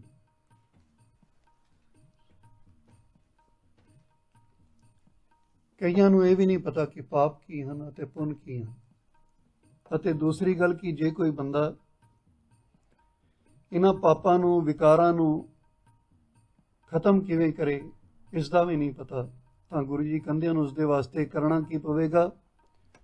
ਗਿਆਨ ਅੰਜਨ ਸਾਰਿਆ। ਪਾਪਾਂ ਨੂੰ ਦੂਰ ਕਰਨ ਵਾਸਤੇ ਗੁਰੂ ਜੀ ਸਾਨੂੰ ਗਿਆਨ ਦੀ ਦਾਤ ਦੇਣਗੇ, ਵਿਜ਼ਨ ਦੇਣਗੇ, ਨਜ਼ਰੀਆ ਦੇਣਗੇ ਕਿ ਅਸੀਂ ਇਸ ਦੁਨੀਆ ਨੂੰ ਦੇਖਣਾ ਕਿਸ ਤਰ੍ਹਾਂ ਹੈ, ਸਮਝਣਾ ਕਿਸ ਤਰ੍ਹਾਂ ਹੈ, ਪੁੰਨ ਕੀ ਹੈ, ਪਾਪ ਕੀ ਹੈ, ਇਸ ਦੀ ਸਮਝ ਰੱਖਣੀ, ਠੀਕ ਅਤੇ ਗਲਤ ਦਾ ਨਿਰਣਾ ਲੈਣਾ, ਕਾਮਨ ਸੈਂਸ ਵਰਤਣੀ, ਇਹ ਸਾਨੂੰ ਗੁਰੂ ਜੀ ਸਿਖਾਉਂਦੇ ਹਨ। ਹੁਣ ਜੇ ਪਤਾ ਹੀ ਨਹੀਂ ਕਿ ਪਾਪ ਕੀ ਹੈ, ਪੁੰਨ ਕੀ ਹੈ, ਗਲਤ ਕੀ ਹੈ, ਠੀਕ ਕੀ ਹੈ, ਧਰਮ ਕੀ ਹੈ, ਅਧਰਮ ਕੀ ਹੈ, ਜਿਸ ਨੂੰ ਇਸ ਬਾਰੇ ਜਾਣਕਾਰੀ ਨਹੀਂ, ਗਿਆਨ ਨਹੀਂ, ਨੌਲੇਜ ਨਹੀਂ, ਪਰਸੈਪਸ਼ਨ ਨਹੀਂ, ਉਹ ਖੁਸ਼ ਨਹੀਂ ਰਹਿ ਸਕੇਗਾ। ਉਹ ਪਾਪਾਂ ਅਪਰਾਧਾਂ ਦਾ ਤਿਆਗ ਨਹੀਂ ਕਰ ਸਕੇਗਾ। ਇਸ ਲਈ ਜ਼ਿੰਦਗੀ ਦੇ ਅੰਦਰ ਗਿਆਨ ਚਾਹੀਦਾ ਹੈ, ਕਾਮਨ ਸੈਂਸ ਚਾਹੀਦੀ ਹੈ। ਜੇ ਅਸੀਂ ਪਰਿਵਾਰਿਕ ਜ਼ਿੰਦਗੀ ਦੀ ਗੱਲ ਕਰੀਏ ਅਤੇ ਗਿਆਨ ਦੀ ਸਹੀ ਵਰਤੋਂ ਕਰੀਏ ਤਾਂ ਸਾਡੇ ਪਰਿਵਾਰਾਂ ਦੇ ਵਿੱਚ ਖੁਸ਼ੀਆਂ ਆ ਸਕਦੀਆਂ ਹਨ, ਹੈਪੀਨੈਸ ਆ ਸਕਦੀ ਹੈ। ਦੇਖੋ, ਸਾਡੇ ਕੋਲ ਗਿਆਨ ਤੇ ਹੈ, ਅਸੀਂ ਹੱਥਾਂ ਨਾਲ ਕੰਮ ਕਰਦੇ ਹਾਂ, ਪੈਰਾਂ ਨਾਲ ਤੁਰਦੇ ਹਾਂ, ਜ਼ੁਬਾਨ ਨਾਲ ਬੋਲਦੇ ਹਾਂ। ਇਸ ਜ਼ਿੰਦਗੀ ਨੂੰ ਚਲਾਉਣ ਵਾਸਤੇ ਕੋਈ ਨਾ ਕੋਈ ਕੰਮਕਾਰ ਕਰਦੇ ਹਾਂ, ਜੌਬ ਕਰਦੇ ਹਾਂ।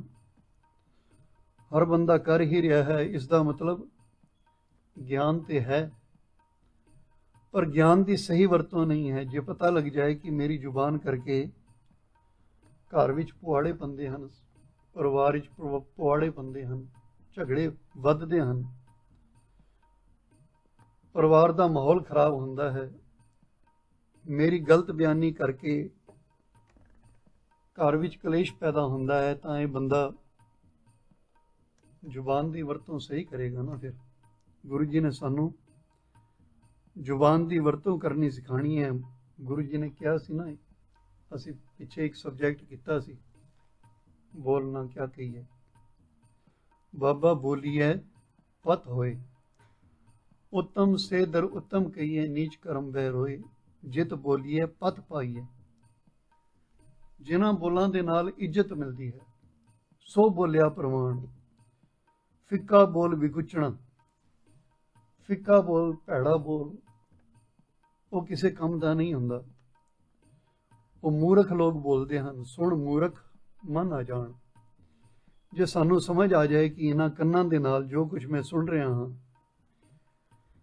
ਇਹਨਾਂ ਬੋਲਾਂ ਦੇ ਨਾਲ ਮੇਰਾ ਪਰਿਵਾਰ ਬਰਬਾਦ ਹੋ ਸਕਦਾ ਹੈ, ਘਰ ਵਿੱਚ ਪ੍ਰੋਬਲਮ ਆ ਸਕਦੀ ਹੈ, ਮੈਂ ਆਪਣੇ ਬੱਚਿਆਂ ਬਾਰੇ ਗਲਤ ਸੁਣ ਰਿਹਾ ਹਾਂ, I am listening against them, ਉਹਨਾਂ ਦਾ ਵਿਰੋਧ ਸੁਣ ਰਿਹਾ ਹਾਂ। ਮੇਰੀ ਨੂੰਹ ਦੇ ਖਿਲਾਫ ਕੋਈ ਬੋਲ ਰਿਹਾ ਹੈ, ਕੋਈ ਆ ਕੇ ਗੱਲ ਕਰਦਾ ਹੈ, ਤਾਂ ਮੈਂ ਉਸ ਨੂੰ ਸੁਣਨ ਵਿੱਚ ਇੰਟਰਸਟਿਡ ਹੁੰਦਾ ਹਾਂ, ਧਿਆਨ ਦਿੰਦਾ ਹਾਂ ਕੀ ਕਹਿ ਰਿਹਾ ਹੈ। ਉਸ ਵਿੱਚੋਂ ਮੈਨੂੰ ਰਸ ਆ ਰਿਹਾ ਹੈ, ਸਵਾਦ ਆ ਰਿਹਾ ਹੈ, ਅਤੇ ਮੈਂ ਉਹਨਾਂ ਉੱਤੇ ਵਿਸ਼ਵਾਸ ਕਰ ਲੈਂਦਾ ਹਾਂ ਜੋ ਮੇਰੇ ਪਰਿਵਾਰ ਦੇ ਬਾਰੇ ਗਲਤ ਬੋਲ ਰਹੇ ਹਨ। ਪਰ ਆਪਣੀ ਨੂੰਹ ਉੱਤੇ ਵਿਸ਼ਵਾਸ ਨਹੀਂ ਕਰਦਾ, ਤਾਂ ਇਹ ਚੁਗਲੀਆਂ ਮੇਰੇ ਘਰ ਨੂੰ ਬਰਬਾਦ ਹੀ ਕਰਨਗੀਆਂ। ਇਸੇ ਤਰ੍ਹਾਂ ਨੂੰਹ ਸੱਸ ਸਹੁਰੇ ਦੇ ਖਿਲਾਫ ਸੁਣ ਰਹੀ ਹੈ, ਤਾਂ ਫਿਰ ਘਰ ਵਿੱਚ ਪ੍ਰੋਬਲਮਸ ਹੀ ਕ੍ਰੀਏਟ ਹੋਣਗੀਆਂ। ਇਸ ਲਈ ਇਹਨਾਂ ਕੰਨਾਂ ਦੇ ਨਾਲ ਅਸੀਂ ਕੀ ਸੁਣਨਾ ਹੈ, ਗੁਰੂ ਜੀ ਨੇ ਸਾਨੂੰ ਇਸ ਦਾ ਗਿਆਨ ਦੇਣਾ ਹੈ। ਸੱਚ ਸੁਣਨਾ ਹੈ, ਨੈਗੇਟਿਵ ਚੀਜ਼ਾਂ ਨਹੀਂ ਸੁਣਨੀਆਂ। ਇਹਨਾਂ ਹੱਥਾਂ ਨਾਲ ਅਸੀਂ ਕੀ ਕਰਨਾ ਹੈ, ਗੁਰੂ ਜੀ ਨੇ ਇਹ ਵੀ ਦੱਸਣਾ ਹੈ। ਹੁਣ ਬੰਦਾ ਸਵੇਰੇ ਉੱਠਦੇ ਸਾਰ ਹੀ, ਕਈ ਬੰਦੇ ਗਲਾਸੀ ਲੈ ਕੇ ਬੈਠ ਜਾਂਦੇ ਹਨ, ਸ਼ਰਾਬ ਪੀਣਾ ਸ਼ੁਰੂ ਕਰ ਦਿੰਦੇ ਹਨ ਸਵੇਰੇ ਹੀ। ਫਿਰ ਜ਼ਿੰਦਗੀ ਵਿੱਚੋਂ ਖੁਸ਼ੀਆਂ ਲੱਭਦੇ ਹਨ ਕਿ ਖੁਸ਼ੀ ਕਿਸ ਤਰ੍ਹਾਂ ਮਿਲੇ। मैं देखदा हाँ बंदा पुत्र ਦਾ ਵਿਆਹ ਕਰਨ ਜਾ ਰਿਹਾ ਹੈ, ਨਾਲ 400-500 ਬੰਦਾ ਇਕੱਠਾ ਕਰ ਲਿਆ ਹੈ, ਰਿਸ਼ਤੇਦਾਰ ਇਕੱਠੇ ਕਰ ਲਏ ਹਨ ਕਿ ਵੀ ਨੂੰਹ ਨੂੰ ਲੈ ਕੇ ਆਉਣਾ ਹੈ, ਸਾਡੀ ਘਰ ਦੀ ਇੱਜ਼ਤ ਹੈ, ਉਸ ਨੂੰ ਵਿਆਹ ਕੇ ਲਿਆਉਣਾ ਹੈ। ਅਤੇ ਜਦੋਂ ਤੱਕ ਕੁੜਮਾਂ ਦੇ ਘਰ ਪਹੁੰਚਦੇ ਹਨ, ਆਪਣੇ ਆਪ ਦੀ ਵੀ ਸਮਝ ਨਹੀਂ ਹੁੰਦੀ, ਸ਼ਰਾਬ ਨਾਲ ਰੱਜੇ ਹੁੰਦੇ ਹਨ। ਅੱਗੋਂ ਗਿਆਨੀ ਨੂੰ ਲਾ ਦਿੰਦੇ ਹਨ ਵੀ ਹੁਣ ਸ਼ਬਦ ਪੜ੍ਹੋ, ਹਮ ਘਰ ਸਾਜਨਾ ਆਏ, ਤੇ ਗਿਆਨੀ ਵੀ ਢੋਲਕੀ ਗਲੇ 'ਚ ਪਾ ਕੇ ਸ਼ਬਦ ਪੜ੍ਹਦਾ ਹੈ, ਹਮ ਘਰ ਸਾਜਨਾ ਆਏ। ਕੋਈ ਪੁੱਛਣ ਵਾਲਾ ਹੋਵੇ ਕਿਹੜੇ ਸਾਜਨ ਹਨ, ਕਿਹੋ ਜਿਹੇ ਸਾਜਨ ਹਨ, ਪਰ ਰਸਮਾਂ ਦੇ ਤੌਰ ਤੇ ਅਸੀਂ ਕਰ ਰਹੇ ਹਾਂ, ਬਿਨਾਂ ਸੋਚੇ ਸਮਝੇ ਕਰ ਰਹੇ ਹਾਂ। ਫਿਰ ਇਹਨਾਂ ਕਰਮਾਂ ਦੇ ਵਿੱਚੋਂ ਅਸੀਂ ਖੁਸ਼ੀ ਭਾਲਦੇ ਹਾਂ ਕਿ ਸਾਡੀ ਪਰਿਵਾਰ ਦੇ ਵਿੱਚ ਖੁਸ਼ੀ ਆਵੇ। ਇਸ ਨੂੰ ਕਹਿੰਦੇ ਹਨ ਗਿਆਨ ਅੰਜਨ ਸਾਰਿਆ। ਗਿਆਨ ਦੀ ਸਹੀ ਵਰਤੋਂ ਦੇ ਨਾਲ ਪਾਪ ਖਤਮ ਹੋਣਗੇ। ਹੁਣ ਬੰਦੇ ਤੇ ਕਈ ਵਾਰ ਜੇ ਅਣਜਾਣ ਬੰਦਾ ਇਹ ਕੰਮ ਕਰੇ, ਅਨਪੜ੍ਹ ਬੰਦਾ ਇਹ ਕੰਮ ਕਰੇ, ਉਹ ਤੇ ਸੋਭਦਾ ਹੈ। ਇਹਨਾਂ ਕੰਟਰੀਆਂ ਦੇ ਵਿੱਚ ਵੀ ਪੜ੍ਹੇ ਲਿਖੇ ਸਮਾਜ ਦੇ ਵਿੱਚ ਰਹਿ ਕੇ ਵੀ ਅਸੀਂ ਸੜਕਾਂ ਦੇ ਉੱਤੇ ਸ਼ਰਾਬਾਂ ਪੀ ਕੇ ਨੱਚੀਏ, ਲੋਕਾਂ ਨੂੰ ਕੀ ਦਿਖਾਉਣਾ ਚਾਹੁੰਦੇ ਹਾਂ ਅਸੀਂ? ਸਾਨੂੰ ਇਸ ਗੱਲ ਦੀ ਸਮਝ ਨਹੀਂ। ਗੁਰੂ ਦੇ ਗਿਆਨ ਤੋਂ ਹੀਣੇ ਹਾਂ। ਫਿਰ ਗੁਰੂ ਇਹ ਸਾਨੂੰ ਗਿਆਨ ਦੇਗਾ ਕਿ ਜ਼ਿੰਦਗੀ ਕਿਵੇਂ ਜੀਣੀ ਹੈ, ਅਤੇ ਜਦੋਂ ਜ਼ਿੰਦਗੀ ਵਿੱਚੋਂ ਪਾਪ ਖਤਮ ਹੋਣਗੇ, ਉਹਨਾਂ ਦੇ ਬਦਲੇ ਜ਼ਿੰਦਗੀ ਵਿੱਚ ਸ਼ੁਭ ਕਰਮ ਆਉਣ, ਫਿਰ ਜ਼ਿੰਦਗੀ ਦੇ ਵਿੱਚ ਖੁਸ਼ੀ ਪੈਦਾ ਹੋਵੇਗੀ, ਪਰਿਵਾਰ ਵਿੱਚ ਪ੍ਰੋਸਪੈਰਿਟੀ ਆਏਗੀ, ਖੁਸ਼ਹਾਲੀ ਆਏਗੀ, ਕਮਿਊਨਿਟੀ ਵਿੱਚ, ਸਮਾਜ ਵਿੱਚ ਵੀ ਖੁਸ਼ੀਆਂ ਫੈਲਣਗੀਆਂ। ਦੇਖੋ ਕਿਤਨੇ ਸੌਖੇ ਤਰੀਕੇ ਨਾਲ, ਈਜ਼ੀ ਵੇ ਨਾਲ ਗੁਰੂ ਜੀ ਨੇ ਸਾਨੂੰ ਸਮਝਾਇਆ ਹੈ। ਗੁਰੂ ਜੀ ਸਾਨੂੰ ਸਮਝਾ ਰਹੇ ਹਨ ਕਿ ਕਰ ਕਿਰਪਾ ਕਿਲ ਵਿਖ ਕੱਟੇ, ਗਿਆਨ ਅੰਜਨ ਸਾਰਿਆ। ਜਿਨ੍ਹਾਂ ਦੇ ਅੰਦਰ ਗਿਆਨ ਪੈਦਾ ਹੋ ਜਾਏਗਾ, those who will right use of intelligence, ਜਿਹੜੇ ਗਿਆਨ ਦਾ ਸਹੀ ਵਰਤੋਂ ਕਰਨਗੇ, ਫਿਰ ਉਹਨਾਂ ਨੂੰ ਪ੍ਰਾਪਤ ਕੀ ਹੋਏਗਾ? ਵਟ ਦੇ ਗੈਟ ਇਟ। ਉਹਨਾਂ ਦੀ ਨਿਸ਼ਾਨੀ ਹੋਏਗੀ ਕਿ ਅੰਦਰੋਂ ਜਿਨਕਾ ਮੋਹ ਟੁੱਟਾ, ਉਹਨਾਂ ਦੀ ਜ਼ਿੰਦਗੀ ਵਿੱਚੋਂ ਮੋਹ ਖਤਮ ਹੋ ਜਾਏਗਾ, ਅਟੈਚਮੈਂਟ ਖਤਮ ਹੋਏਗੀ, ਅਟਰੈਕਸ਼ਨ ਖਤਮ ਹੋਏਗੀ। ਦੇਖੋ ਜਿੱਥੇ ਮੋਹ ਹੁੰਦਾ ਹੈ, ਮੋਹ ਵਿੱਚ ਬੰਦਾ ਸਿਰਫ ਆਪਣੇ ਬਾਰੇ ਸੋਚਦਾ ਹੈ, ਆਪਣੇ ਵਾਸਤੇ ਸੋਚਦਾ ਹੈ। ਇਸ ਲਈ ਬੰਦਾ ਸਿਰਫ ਇਹੀ ਸੋਚੇਗਾ ਕਿ ਸਾਰੀਆਂ ਖੁਸ਼ੀਆਂ ਮੈਨੂੰ ਹੀ ਮਿਲਣ, ਕਿਸੇ ਹੋਰ ਵਾਸਤੇ ਨਹੀਂ ਸੋਚਦਾ। ਬਾਕੀ ਹੋਰ ਦੁਨੀਆ ਜਿਵੇਂ ਮਰਜ਼ੀ ਜੀਏ, ਮੈਨੂੰ ਕੀ ਲੈਣਾ ਹੈ? ਇਸ ਨਾਲ ਕੋਈ ਮਤਲਬ ਨਹੀਂ। ਮੈਨੂੰ ਸਮੇਂ ਸਿਰ ਰੋਟੀ ਮਿਲ ਜਾਏ, ਦੌਲਤ ਮਿਲ ਜਾਏ, ਜੋ ਮੈਂ ਚਾਹਾਂ ਉਹ ਮੇਰੇ ਸਾਹਮਣੇ ਹੋਵੇ, ਬਾਕੀ ਦੁਨੀਆ ਜਾਏ ਜਿੱਥੇ ਜਾਂਦੀ ਹੈ। ਫਰਜ਼ ਕਰੋ ਜੇ ਸਾਰਿਆਂ ਦੀ ਹੀ ਸੋਚ ਇਹੋ ਜਿਹੀ ਹੋ ਜਾਏ, ਫਿਰ ਦੁਨੀਆ ਦਾ ਕੀ ਬਣੇਗਾ? ਨਰਕ ਹੀ ਬਣ ਜਾਏਗਾ ਨਾ। ਐਸੀ ਸੋਚ ਦੇ ਨਾਲ, ਐਸੀ ਮੈਂਟੈਲਿਟੀ ਦੇ ਨਾਲ ਜ਼ਿੰਦਗੀ ਵਿੱਚ ਖੁਸ਼ੀ ਨਹੀਂ ਪੈਦਾ ਹੋ ਸਕਦੀ। ਖੁਸ਼ੀ ਉੱਥੇ ਪੈਦਾ ਹੋਏਗੀ ਜਿੱਥੇ ਸਵਾਰਥ, ਸੈਲਫਿਸ਼ਨੈਸ ਖਤਮ ਹੋ ਜਾਏ। ਇਸ ਦੁਨੀਆ ਵਿੱਚ ਸੈਲਫਿਸ਼ ਬੰਦਾ, ਸਵਾਰਥੀ ਬੰਦਾ ਮਨੁੱਖਤਾ ਦਾ, ਇਨਸਾਨੀਅਤ ਦਾ ਸਭ ਤੋਂ ਵੱਡਾ ਦੁਸ਼ਮਣ ਹੈ। ਕਿਉਂਕਿ ਸਵਾਰਥੀ ਬੰਦਾ ਆਪਣੇ ਸੁੱਖ ਵਾਸਤੇ ਕਿਸੇ ਨੂੰ ਵੀ ਦੁੱਖਾਂ ਵਿੱਚ ਧੱਕਾ ਦੇ ਸਕਦਾ ਹੈ, ਦੁੱਖ ਵਿੱਚ ਧਕੇਲ ਸਕਦਾ ਹੈ, ਸੰਕੋਚ ਨਹੀਂ ਕਰਦਾ, ਉਹ ਹੈਜ਼ਿਟੇਟ ਨਹੀਂ ਹੁੰਦਾ। ਸੈਲਫਿਸ਼ ਬੰਦਾ ਆਪਣੀ ਜ਼ਿੰਦਗੀ ਦੇ ਵਿੱਚ ਫੁੱਲ ਪੈਦਾ ਕਰਨ ਵਾਸਤੇ ਕਿਸੇ ਦੂਸਰੇ ਦੀ ਜ਼ਿੰਦਗੀ ਦੇ ਵਿੱਚ ਕੰਡੇ ਪੈਦਾ ਕਰ ਦਿੰਦਾ ਹੈ, ਕੰਡੇ ਬੋ ਦਿੰਦਾ ਹੈ। ਸਵਾਰਥੀ ਬੰਦਾ ਆਪਣੇ ਆਪ ਨੂੰ ਆਬਾਦ ਕਰਨ ਵਾਸਤੇ ਕਿਸੇ ਨੂੰ ਬਰਬਾਦ ਕਰਨ ਵਿੱਚ ਵੀ ਪਿੱਛੇ ਨਹੀਂ ਹਟਦਾ। ਕਿਸੇ ਦੀ ਬਰਬਾਦੀ ਨਾਲ ਉਸ ਨੂੰ ਕੋਈ ਪਰਵਾਹ ਨਹੀਂ ਹੁੰਦੀ, ਆਪਣੇ ਆਪ ਨੂੰ ਆਬਾਦ ਕਰਨਾ ਚਾਹੁੰਦਾ ਹੈ।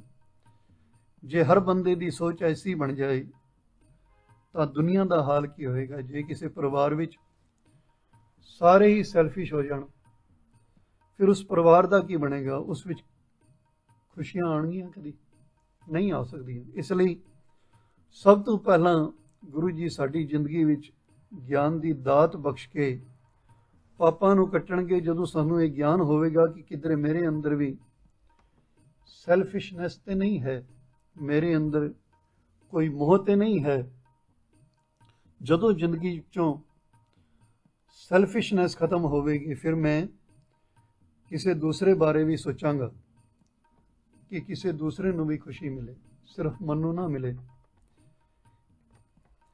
ਫਿਰ ਦੂਸਰੇ ਵੀ ਮੇਰੇ ਵਾਸਤੇ ਸੋਚਣਗੇ ਕਿ ਮੈਂ ਵੀ, ਮੇਰੇ ਜ਼ਿੰਦਗੀ ਵਿੱਚ ਵੀ ਖੁਸ਼ੀ ਆਏ। ਜੇ ਮੈਂ ਕਿਸੇ ਦੇ ਰਸਤੇ ਵਿੱਚ ਕੰਡੇ ਬੀਜਣ ਦੀ ਬਜਾਏ ਕਿਸੇ ਦੇ ਰਾਹ ਦੇ ਵਿੱਚ ਫੁੱਲ ਖਲੇਰ ਦੇਵਾਂ, ਤੇ ਇਸੇ ਤਰ੍ਹਾਂ ਸਾਰੇ ਇੱਕ ਦੂਸਰੇ ਦੇ ਰਾਹ ਵਿੱਚ ਫੁੱਲ ਬੀਜਣਾ ਸ਼ੁਰੂ ਕਰ ਦੇਣ, ਤਾਂ ਜ਼ਿੰਦਗੀ ਕਿਤਨੀ ਖੁਸ਼ਬੂਦਾਰ ਹੋ ਸਕਦੀ ਹੈ, ਕਿਤਨੀ ਸੋਹਣੀ ਹੋ ਸਕਦੀ ਹੈ। ਪਰ ਜੇ ਮੈਂ ਤੁਹਾਡੇ ਰਾਹ ਵਿੱਚ ਕੰਡੇ ਖਲੇਰਾਂ, ਤੁਸੀਂ ਮੇਰੇ ਰਾਹ ਵਿੱਚ ਕੰਡੇ ਖਲੇਰ ਦੇਵੋ, ਫਿਰ ਸਾਰੀ ਦੁਨੀਆ ਕੰਡਿਆਂ ਨਾਲ ਹੀ ਭਰ ਜਾਏਗੀ, ਦੁੱਖਾਂ ਨਾਲ ਹੀ ਭਰ ਜਾਏਗੀ। ਹੁਣ ਸਾਡੇ ਏਸ਼ੀਅਨ ਕੰਟਰੀ ਵਿੱਚ ਕੀ ਹੁੰਦਾ ਹੈ, ਇੱਕ ਬੰਦਾ ਆਪਣੇ ਬੱਚਿਆਂ ਵਾਸਤੇ ਅਲੱਗ ਦੁੱਧ ਕੱਢ ਕੇ ਰੱਖ ਲੈਂਦਾ ਹੈ, ਬਾਕੀ ਦੁੱਧ ਦੇ ਵਿੱਚ ਮਿਲਾਵਟ ਕਰਦਾ ਹੈ, ਕੈਮੀਕਲ ਵਾਲਾ ਦੁੱਧ ਬਣਾਉਂਦਾ ਹੈ। ਉਹ ਸੋਚਦਾ ਹੈ ਕਿ ਕਿਹੜਾ ਮੇਰੇ ਬੱਚਿਆਂ ਨੇ ਪੀਣਾ ਹੈ, ਦੂਸਰਿਆਂ ਦੇ ਬੱਚਿਆਂ ਨੇ ਪੀਣਾ ਹੈ। ਤੇ ਦੂਜਾ ਇੱਕ ਸਬਜ਼ੀ ਵਾਲਾ ਹੈ, ਉਹ ਆਪਣੀ ਸਬਜ਼ੀ ਅਲੱਗ ਕੱਢ ਕੇ ਤੇ ਦੂਸਰੀ ਸਬਜ਼ੀਆਂ ਨੂੰ ਟੀਕੇ ਲਾ ਰਿਹਾ ਹੈ। ਉਹ ਸੋਚਦਾ ਹੈ ਇਹ ਸਬਜ਼ੀ ਮੇਰੇ ਬੱਚਿਆਂ ਨੇ ਥੋੜੀ ਨਾ ਖਾਣੀ ਹੈ, ਮੈਂ ਤੇ ਅਲੱਗ ਕੱਢ ਲਈ ਹੈ ਆਪਣੇ ਬੱਚਿਆਂ ਵਾਸਤੇ। ਇਹ ਖਾ ਕੇ ਮੇਰੇ ਬੱਚਿਆਂ ਨੇ ਥੋੜੀ ਨਾ ਬਿਮਾਰ ਹੋਣਾ ਹੈ। ਹੁਣ ਦੁੱਧ ਵੇਚਣ ਵਾਲਾ ਬੰਦਾ ਸਬਜ਼ੀ ਵਾਲੇ ਦੇ ਪਰਿਵਾਰ ਨੂੰ ਬਿਮਾਰ ਕਰ ਰਿਹਾ ਹੈ, ਸਬਜ਼ੀ ਵਾਲਾ ਦੁੱਧ ਵਾਲੇ ਨੂੰ ਬਿਮਾਰ ਕਰ ਰਿਹਾ ਹੈ, ਕੈਮਿਸਟ ਵਾਲਾ ਦਵਾਈਆਂ ਵੇਚਣ ਵਾਲਾ ਨਕਲੀਆਂ ਦਵਾਈਆਂ ਵੇਚ ਰਿਹਾ ਹੈ, ਤੇ ਸਾਰੇ ਸਮਾਜ ਵਿੱਚ ਦੁੱਖ ਹੀ ਦੁੱਖ ਫੈਲੇ ਹਨ। ਇਸੇ ਕਰਕੇ ਸਾਡੇ ਇੰਡੀਆ ਦੇ ਵਿੱਚ, ਏਸ਼ੀਅਨ ਕੰਟਰੀਆਂ ਦੇ ਵਿੱਚ ਅਸੀਂ ਸੈਲਫਿਸ਼ ਹੋ ਗਏ ਹਾਂ।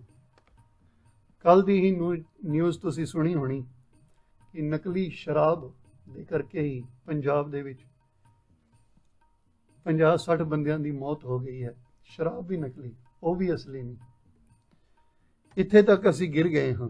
ਇਸ ਲਈ ਜੇ ਹਰ ਬੰਦਾ ਇਮਾਨਦਾਰੀ ਨਾਲ ਕੰਮ ਕਰੇ, ਸੈਲਫਲੈਸ ਜ਼ਿੰਦਗੀ ਜੀਏ, ਤਾਂ ਸਾਰੀ ਦੁਨੀਆ ਦੇ ਵਿੱਚ ਖੁਸ਼ੀਆਂ ਆ ਸਕਦੀਆਂ ਹਨ। ਹਰ ਬੰਦਾ ਆਪਣੀ ਬਣਦੀ ਜ਼ਿੰਮੇਵਾਰੀ ਨੂੰ ਨਿਭਾਏ ਕਿ ਮੇਰੇ ਫਰਜ਼ ਕੀ ਹਨ, ਉਹਨਾਂ ਨੂੰ ਪਛਾਣੇ ਤੇ ਉਹਨਾਂ ਫਰਜ਼ਾਂ ਅਨੁਸਾਰ ਜ਼ਿੰਦਗੀ ਜੀਏ। ਇਸ ਲਈ ਗੁਰੂ ਜੀ ਕਹਿੰਦੇ ਹਨ ਕਿ ਅੰਦਰੋਂ ਜਿਨ ਕਾ ਮੋਹ ਟੁੱਟਾ, ਐਸੇ ਮਨੁੱਖਾਂ ਦੇ ਅੰਦਰ ਆਨੰਦ ਪੈਦਾ ਹੁੰਦਾ ਹੈ, ਉਹਨਾਂ ਦੇ ਅੰਦਰ ਖੁਸ਼ੀ ਪੈਦਾ ਹੁੰਦੀ ਹੈ, ਤੇ ਐਸੇ ਮਨੁੱਖ ਦੂਸਰਿਆਂ ਨੂੰ ਵੀ ਖੁਸ਼ੀਆਂ ਵੰਡ ਸਕਦੇ ਹਨ। ਫਿਰ ਜਿਨ੍ਹਾਂ ਦੇ ਅੰਦਰੋਂ ਮੋਹ ਖਤਮ ਹੋ ਜਾਏਗਾ, ਉਹਨਾਂ ਦੀ ਨਿਸ਼ਾਨੀ ਕੀ ਹੋਏਗੀ? ਗੁਰੂ ਜੀ ਕਹਿੰਦੇ ਹਨ, ਤਿਨਕਾ ਸ਼ਬਦ ਸੱਚੇ ਸਵਾਰਿਆ। ਸ਼ਬਦ ਸਵਾਰਨ ਦਾ ਮਤਲਬ ਹੈ ਉਹਨਾਂ ਦੇ ਬੋਲ ਸੰਵਰ ਜਾਣਗੇ। ਉਹਨਾਂ ਦੇ ਸਵਰੇ ਹੋਏ ਜੀਵਨ ਦੀ ਪਹਿਲੀ ਨਿਸ਼ਾਨੀ ਇਹ ਹੋਏਗੀ ਕਿ ਉਹਨਾਂ ਦੇ ਬੋਲ ਮਿੱਠੇ ਹੋਣਗੇ। ਬੋਲ ਬਾਣੀ ਮਿੱਠੀ ਹੋਵੇਗੀ, ਸੋਹਣੀ ਹੋਵੇਗੀ। ਮਨੁੱਖ ਦਾ ਸਰੀਰ ਇੱਕ ਦੁਕਾਨ ਦੀ ਤਰ੍ਹਾਂ ਹੈ, ਤੇ ਬੰਦੇ ਦੀ ਜੋ ਜ਼ੁਬਾਨ ਹੈ, ਬੰਦੇ ਦਾ ਮੂੰਹ ਜੋ ਹੈ, ਇਸ ਦੁਕਾਨ ਦਾ ਤਾਲਾ ਹੈ। ਜਦੋਂ ਤੱਕ ਇਹ ਤਾਲਾ ਖੁੱਲਦਾ ਨਹੀਂ, ਲੌਕ ਖੁੱਲਦਾ ਨਹੀਂ, ਤਾਂ ਤੱਕ ਪਤਾ ਨਹੀਂ ਚੱਲਦਾ ਕਿ ਦੁਕਾਨ ਦੇ ਅੰਦਰ ਕੀ ਪਿਆ ਹੈ। ਇਸ ਵਿੱਚ ਕੀਮਤੀ ਰਤਨ ਪਏ ਹਨ, ਕੀਮਤੀ ਸਮਾਨ ਹੈ, ਜਾਂ ਕੋਈ ਕੂੜਾ ਕਰਕਟ ਭਰਿਆ ਪਿਆ ਹੈ, ਝੂਠ ਭਰਿਆ ਪਿਆ ਹੈ। ਜਦੋਂ ਇਹ ਜ਼ੁਬਾਨ ਰੂਪੀ ਜੰਦਰਾ ਖੁੱਲਦਾ ਹੈ, ਤਾਂ ਪਤਾ ਚੱਲਦਾ ਹੈ ਕਿ ਇਸ ਦੁਕਾਨ ਦੇ ਅੰਦਰ ਹੀਰੇ ਪਏ ਹਨ ਜਾਂ ਕੋਇਲਾ ਭਰਿਆ ਹੋਇਆ ਹੈ। ਬੰਦੇ ਦੇ ਬੋਲ ਬਾਣੀ, ਉਸ ਤੋਂ ਹੀ ਪਤਾ ਲੱਗ ਜਾਂਦਾ ਹੈ ਕਿ ਇਹ ਕਿਸ ਲੈਵਲ ਤੋਂ ਬੋਲ ਰਿਹਾ ਹੈ, ਕਿਸ ਸਟੇਸ਼ਨ ਤੋਂ ਬੋਲ ਰਿਹਾ ਹੈ। ਇਸ ਦੇ ਬੋਲ ਸੱਚੇ ਹਨ ਜਾਂ ਸੈਲਫਿਸ਼ਨੈਸ ਵਾਲੇ ਹਨ, ਸੈਲਫਿਸ਼ ਬੰਦੇ ਦੇ ਬੋਲ ਹਨ। ਜੇ ਬੰਦਾ ਆਪਣੀ ਜ਼ੁਬਾਨ ਤੋਂ ਉਸ ਤੇ ਹੀ ਕੰਟਰੋਲ ਕਰ ਲਵੇ, ਜ਼ੁਬਾਨ ਤੇ ਕੰਟਰੋਲ ਕਰ ਲਵੇ, ਤਾਂ ਮੇਰੇ ਖਿਆਲ ਨਾਲ 95% ਜੋ ਪ੍ਰੋਬਲਮਸ ਬੰਦੇ ਦੀ ਜ਼ਿੰਦਗੀ ਦੀਆਂ ਹਨ, ਉਹ ਸੋਲਵ ਹੋ ਸਕਦੀਆਂ ਹਨ। ਜੇ ਜ਼ੁਬਾਨ ਨਾਲ ਇਹ ਸੱਚੇ ਬੋਲ ਬੋਲੇ, ਪਿਆਰ ਵਾਲੇ ਬੋਲ ਬੋਲੇ, ਪੋਜ਼ਿਟਿਵ ਬੋਲ ਬੋਲੇ, ਤਾਂ ਇਸ ਦੀ ਜ਼ਿੰਦਗੀ ਹੀ ਬਦਲ ਸਕਦੀ ਹੈ। ਤੁਸੀਂ ਮਹੀਨਾ 2 ਮਹੀਨੇ ਟਰਾਈ ਕਰਕੇ ਦੇਖੋ, ਨੈਗੇਟਿਵ ਬੋਲਣੇ ਬੰਦ ਕਰੋ, ਨਾ ਸ਼ਬਦ ਦੀ ਵਰਤੋਂ ਖਤਮ ਕਰ ਦਿਓ, ਜ਼ਿੰਦਗੀ ਵਿੱਚ ਨਾ ਹੋਵੇ। स्ट्रेस वर्ड परेशानी शब्द मेरा मूड ठीक नहीं है, ਇਹੋ ਜਿਹੇ ਸ਼ਬਦ ਜੋ ਹਨ ਉਹ ਬੋਲਨੇ ਇੱਕ 2 ਮਹੀਨੇ ਬੋਲਣਾ ਦੇਖੋ, ਬੋਲਨੇ ਬੰਦ ਕਰਕੇ ਦੇਖੋ। ਬੱਚੇ ਬੜਾ ਪਰੇਸ਼ਾਨ ਕਰਦੇ ਹਨ, ਮੇਰਾ ਅੱਜ ਮੂਡ ਠੀਕ ਨਹੀਂ ਹੈ, ਇਹੋ ਜਿਹੇ ਬੋਲ, ਇਹੋ ਜਿਹੇ ਨੈਗੇਟਿਵ ਬੋਲ 1 ਮਹੀਨੇ ਵਾਸਤੇ ਨਾ ਬੋਲੋ। ਸਿਰਫ ਪੋਜ਼ਿਟਿਵ ਸੋਚ ਰੱਖੋ, ਪੋਜ਼ਿਟਿਵ ਬੋਲ ਬੋਲੋ, ਤਾਂ ਤੁਸੀਂ ਦੇਖੋਗੇ ਕਿ 1 ਮਹੀਨੇ ਬਾਅਦ ਹੀ ਜ਼ਿੰਦਗੀ ਚੇਂਜ ਹੋ ਗਈ ਹੈ। ਸਾਰਾ ਸੰਸਾਰ ਹੀ ਖੁਸ਼ਹਾਲ ਨਜ਼ਰ ਆਉਣਾ ਸ਼ੁਰੂ ਹੋ ਜਾਏਗਾ। ਮਾੜੇ ਬੋਲਾਂ ਨਾਲ ਦੂਰੀਆਂ ਬਣਦੀਆਂ ਹਨ, ਮਾੜੇ ਬੋਲਾਂ ਨਾਲ ਘਰ ਵਿੱਚ ਕਲੇਸ਼ ਬਣਦਾ ਹੈ ਅਤੇ ਚੰਗੇ ਬੋਲਾਂ ਨਾਲ ਪ੍ਰੀਤ ਬਣਦੀ ਹੈ। ਟੁੱਟੇ ਹੋਏ ਰਿਸ਼ਤੇ ਜੋ ਹਨ ਜੁੜ ਜਾਂਦੇ ਹਨ, ਬੰਦੇ ਦੀ ਜ਼ਿੰਦਗੀ ਅੰਦਰ ਖੁਸ਼ੀਆਂ ਆ ਜਾਂਦੀਆਂ ਹਨ। ਇਸ ਲਈ ਜਦੋਂ ਗੁਰੂ ਜੀ ਗਿਆਨ ਦੀ ਦਾਤ ਦੇਣਗੇ, ਉਸ ਗਿਆਨ ਨਾਲ ਸਾਨੂੰ ਚੰਗੇ ਮਾੜੇ ਦੀ ਪਛਾਣ ਹੋਵੇਗੀ। ਮਾੜੀਆਂ ਚੀਜ਼ਾਂ ਨੂੰ ਅਸੀਂ ਜ਼ਿੰਦਗੀ ਦੇ ਵਿੱਚੋਂ ਡਿਲੀਟ ਕਰਾਂਗੇ, ਜਿਸ ਦੇ ਨਾਲ ਸਾਡੀ ਜ਼ਿੰਦਗੀ ਵਿੱਚੋਂ ਸੈਲਫਿਸ਼ਨੈਸ ਜੋ ਹੈ ਖਤਮ ਹੋ ਜਾਏਗੀ ਅਤੇ ਸਾਡੀ ਬੋਲ ਬਾਣੀ ਜੋ ਹੈ ਉਹ ਸੰਵਰ ਜਾਏਗੀ। ਕਹੇ ਨਾਨਕ ਇਹ ਆਨੰਦ ਹੈ। ਧੰਨ ਗੁਰੂ ਅਮਰਦਾਸ ਮਹਾਰਾਜ ਜੀ ਕਹਿੰਦੇ ਹਨ ਕਿ ਇਹ ਹੈ ਖੁਸ਼ੀ ਦਾ ਰਾਜ, ਇਹ ਹੈ ਆਨੰਦ ਦਾ ਮੂਲ, ਰੂਟਸ ਆਫ ਬਲਿਸ। ਇਹ ਹੈ ਆਨੰਦ ਦਾ ਰਸਤਾ। ਆਨੰਦ ਗੁਰ ਤੇ ਜਾਣਿਆ ਅਤੇ ਇਹ ਆਨੰਦ ਗੁਰੂ ਤੋਂ ਜਾਣਿਆ ਜਾਏਗਾ। ਗਿਆਨ ਗੁਰੂ ਦੀ ਅਗਵਾਈ ਦੇ ਵਿੱਚ ਸ੍ਰੀ ਗੁਰੂ ਗ੍ਰੰਥ ਸਾਹਿਬ ਦੀ ਪਾਵਨ ਬਾਣੀ ਜੇ ਅਸੀਂ ਸ਼ੁਰੂ ਤੋਂ ਲੈ ਕੇ ਅਖੀਰ ਤੱਕ ਪੜ੍ਹਦੇ ਹਾਂ, ਤਾਂ ਗੁਰਬਾਣੀ ਦਾ ਹਰ ਸ਼ਬਦ ਜੋ ਹੈ ਸਾਨੂੰ ਚੰਗੀ ਜ਼ਿੰਦਗੀ ਜਿਉਣ ਦੀ ਜਾਚ ਸਿਖਾਉਂਦਾ ਹੈ, ਚੰਗੀ ਜ਼ਿੰਦਗੀ ਜੀਣ ਦੀ ਪ੍ਰੇਰਨਾ ਦਿੰਦਾ ਹੈ, ਸਾਨੂੰ ਇੰਸਪਾਇਰ ਕਰਦਾ ਹੈ। ਜਿਵੇਂ ਅਸੀਂ ਇੱਕ ਦਿਨ 6 ਕਰਮਾਂ ਦੀ ਗੱਲ ਕੀਤੀ ਸੀ ਕਿ ਸੁਣਨਾ ਕੀ ਹੈ, ਦੇਖਣਾ ਕੀ ਹੈ, ਬੋਲਣਾ ਕੀ ਹੈ, ਇਹਨਾਂ ਪੈਰਾਂ ਨਾਲ ਕਿਸ ਪਾਸੇ ਜਾਣਾ ਹੈ, ਇਹਨਾਂ ਹੱਥਾਂ ਨਾਲ ਕੀ ਕਰਨਾ ਹੈ ਤੇ ਦਿਮਾਗ ਨਾਲ ਕਿਹੋ ਜਿਹਾ ਸੋਚਣਾ ਹੈ। ਧਰਮ ਦੇ ਸਬਜੈਕਟ 'ਤੇ ਜਦੋਂ ਗੱਲ ਕੀਤੀ ਸੀ, ਸੱਚਾ ਧਰਮ, ਤੇ ਉਹਦੇ ਵਿੱਚ ਇਹ 6 ਕਰਮਾਂ ਦੀ ਗੱਲ ਹੋਈ ਸੀ। ਇਹ 6 ਕਰਮ ਇੰਦਰੇ ਹੀ ਸਾਡੀ ਜ਼ਿੰਦਗੀ ਦੀਆਂ ਖੁਸ਼ੀਆਂ ਅਤੇ ਗਮੀਆਂ ਨੂੰ ਡਿਸਾਈਡ ਕਰਦੇ ਹਨ, ਸਾਡੀ ਡਿਵੈਲਪਮੈਂਟ ਨੂੰ ਡਿਸਾਈਡ ਕਰਦੇ ਹਨ ਤੇ ਸਾਡੀ ਜ਼ਿੰਦਗੀ ਦੀ ਤਬਾਹੀ ਨੂੰ ਵੀ ਇਹ ਹੀ ਇਸ ਦਾ ਨਿਰਣਾ ਕਰਦੇ ਹਨ। ਇਸ ਲਈ ਜਗ੍ਹਾ ਜਗ੍ਹਾ ਗੁਰੂ ਜੀ ਕਹਿੰਦੇ ਹਨ ਕਿ ਅਵਗੁਣ ਛੋੜ ਗੁਣਾ ਕੋ ਧਾਵੋ, ਕਰ ਔਗਣ ਪਛਤਾਈ ਜੀਓ। ਤੈਨੂੰ ਔਗਣ ਕਰਕੇ ਭੈੜੇ ਵਿਚਾਰ ਬਣਾ ਕੇ ਪਛਤਾਣਾ ਪਵੇਗਾ। ਜੇ ਤੂੰ ਔਗਣ ਕਰੇਗਾ ਤੇਰੀ ਜ਼ਿੰਦਗੀ ਵਿੱਚ ਪਛਤਾਵਾ ਹੋਏਗਾ। ਇਸ ਲਈ ਖੁਸ਼ੀ ਵਾਸਤੇ, ਆਨੰਦ ਵਾਸਤੇ ਸਾਨੂੰ ਗੁਰੂ ਦੀ ਜ਼ਰੂਰਤ ਪਵੇਗੀ। ਜੇ ਗੁਰੂ ਦੇ ਦੱਸੇ ਰਾਹ ਉਸ 'ਤੇ ਅਸੀਂ ਚਲਾਂਗੇ ਤਾਂ ਸਾਡੀ ਜ਼ਿੰਦਗੀ ਵਿੱਚੋਂ ਸਵਾਰਥ ਭਾਵ ਜਿਹੜਾ ਹੈ ਉਹ ਖਤਮ ਹੋਵੇਗਾ, ਪਾਪ ਖਤਮ ਹੋਣਗੇ, ਅਪਰਾਧ ਖਤਮ ਹੋਣਗੇ। ਅਸੀਂ ਚੰਗਾ ਸੋਚਾਂਗੇ, ਚੰਗਾ ਬੋਲਾਂਗੇ, ਚੰਗਾ ਸੁਣਾਂਗੇ, ਚੰਗਾ ਹੀ ਕਰਾਂਗੇ, ਜਿਸ ਨਾਲ ਸਾਡੀ ਜ਼ਿੰਦਗੀ ਦੇ ਵਿੱਚ ਆਨੰਦ ਆਏਗਾ, ਖੁਸ਼ੀ ਆਏਗੀ। ਹੁਣ ਦੇਖੋ, ਇਸ ਆਨੰਦ ਵਾਸਤੇ, ਇਸ ਖੁਸ਼ੀ ਵਾਸਤੇ ਗੁਰੂ ਜੀ ਨੇ ਸਾਨੂੰ ਜੋ ਉਪਦੇਸ਼ ਦਿੱਤਾ ਹੈ, ਇਸ ਵਿੱਚ ਕਿਹੜੀ ਗੱਲ ਮੁਸ਼ਕਿਲ ਹੈ, ਕਿਹੜੀ ਗੱਲ ਡਿਫਿਕਲਟ ਹੈ।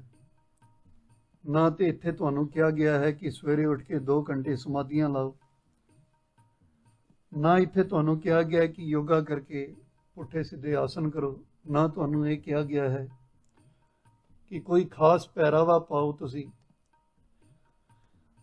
ਜਾਂ ਤੁਸੀਂ ਜੰਗਲਾਂ ਦੇ ਵਿੱਚ ਜਾਣਾ ਹੈ, ਘਰ-ਬਾਰ ਛੱਡਣਾ ਹੈ, ਭੋਰਿਆਂ ਵਿੱਚ ਵੜ ਕੇ ਤਪ ਕਰਨਾ ਹੈ, ਤੀਰਥਾਂ ਤੇ ਇਸ਼ਨਾਨ ਕਰਨੇ ਹਨ, ਵਰਤ ਰੱਖਣੇ ਹਨ, ਸ਼ਰਾਧ ਕਰਨੇ ਹਨ, ਨਰਾਤੇ ਕਰਨੇ ਹਨ।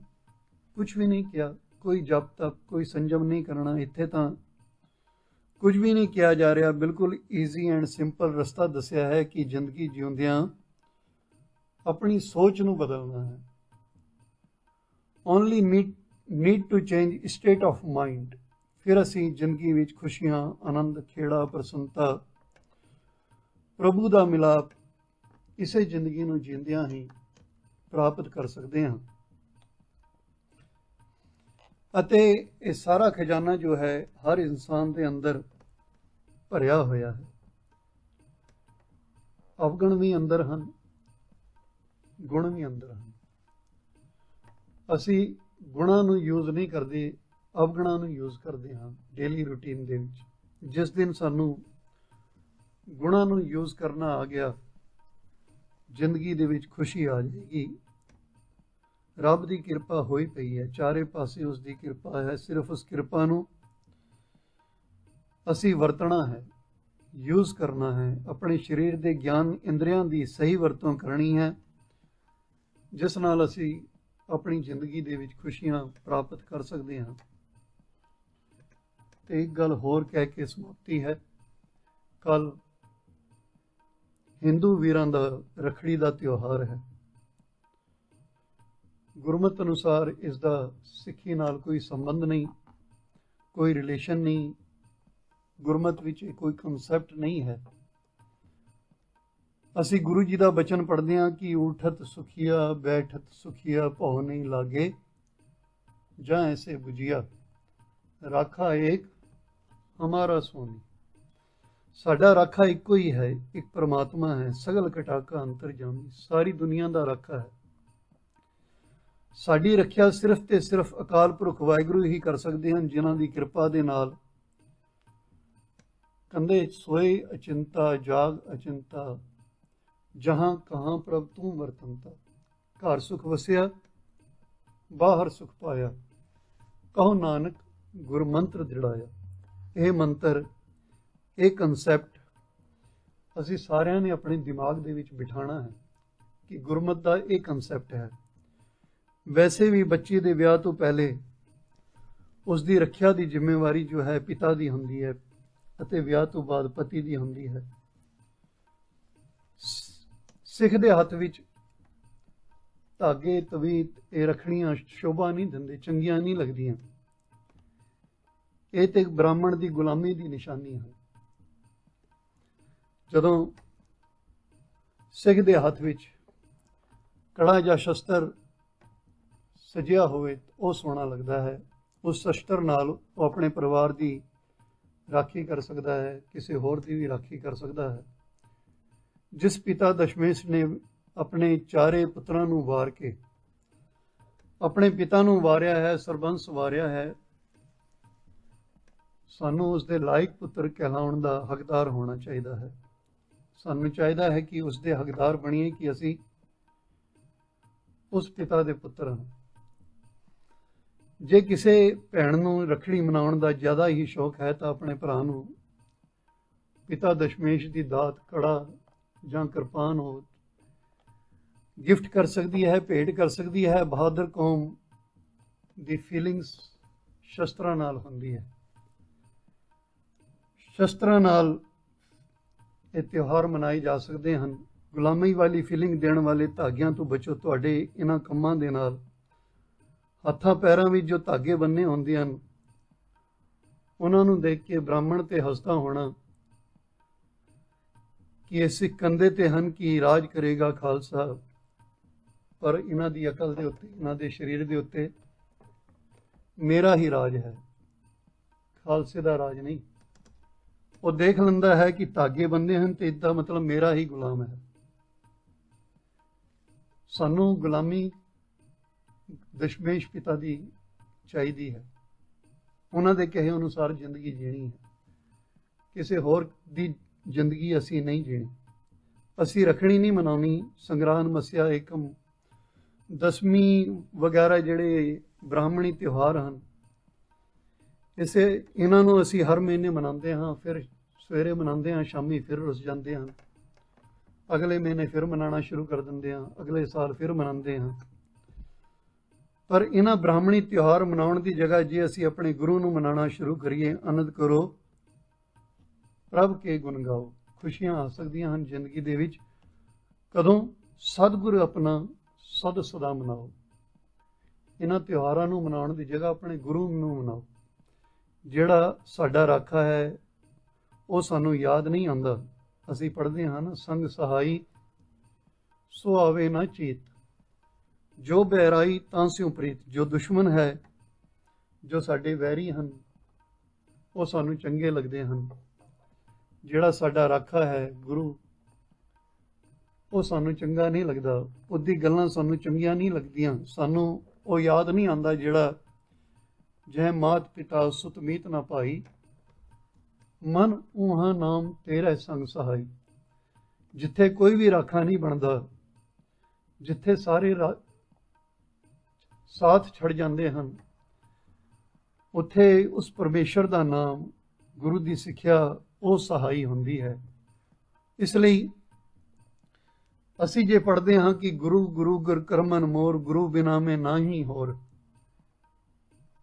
ਤੇ ਉਹ ਸਾਡੀ ਜ਼ਿੰਦਗੀ ਵਿੱਚ ਦਿਸਣਾ ਵੀ ਚਾਹੀਦਾ ਹੈ ਕਿ ਸਾਡੇ ਵਾਸਤੇ ਗੁਰੂ ਤੋਂ ਬਿਨਾ ਹੋਰ ਕੁਛ ਨਹੀਂ ਹੈ, ਗੁਰੂ ਦੀ ਸਿੱਖਿਆ ਤੋਂ ਬਿਨਾ ਹੋਰ ਕੁਛ ਨਹੀਂ ਹੈ। ਪਰ ਅਸੀਂ ਇੱਕ ਹੱਥ 'ਚ ਕੜੇ ਵੀ ਪਾਏ ਫਿਰਦੇ ਹਾਂ, ਦੂਸਰੇ ਹੱਥ 'ਚ ਧਾਗੇ ਵੀ ਬੰਨੀ ਫਿਰਦੇ ਹਾਂ, ਪਤਾ ਹੀ ਨਹੀਂ ਚੱਲਦਾ ਅਸੀਂ ਕਿੱਧਰ ਨੂੰ ਜਾਣਾ ਹੈ। ਡੁਐਲਿਟੀ ਵਾਲੀ ਜ਼ਿੰਦਗੀ ਹੈ। ਗੁਰ ਕੀ ਟੇਕ ਰਹਾਂ ਦਿਨ ਰਾਤ, ਗੁਰੂ ਦੀ ਸ਼ਰਨ ਵਿੱਚ ਰਹਿਣਾ ਹੈ ਦਿਨ ਰਾਤ, ਜਾਂ ਕਿ ਕੋਈ ਨਾ ਮੇਟੇ ਦਾਤ। ਹੁਣ ਇਹ ਗੱਲਾਂ ਮੈਂ ਇਸ ਵਾਸਤੇ ਕਹਿ ਰਿਹਾ ਹਾਂ ਕਿ ਮੇਰੀ ਵੀ ਡਿਊਟੀ ਹੈ, ਹਮ ਕੂਕਰ ਤੇਰੇ ਦਰਬਾਰ, ਭੌਂਕੇ ਆਗੇ ਬਦਨ ਪਸਾਰ। ਕਿ ਸਾਡਾ ਕੰਮ ਹੈ ਭੌਂਕਣਾ ਹੈ, ਸੁਣਨਾ ਨਹੀਂ ਸੁਣਨਾ ਹੈ ਤੁਹਾਡੀ ਮਰਜ਼ੀ ਹੈ।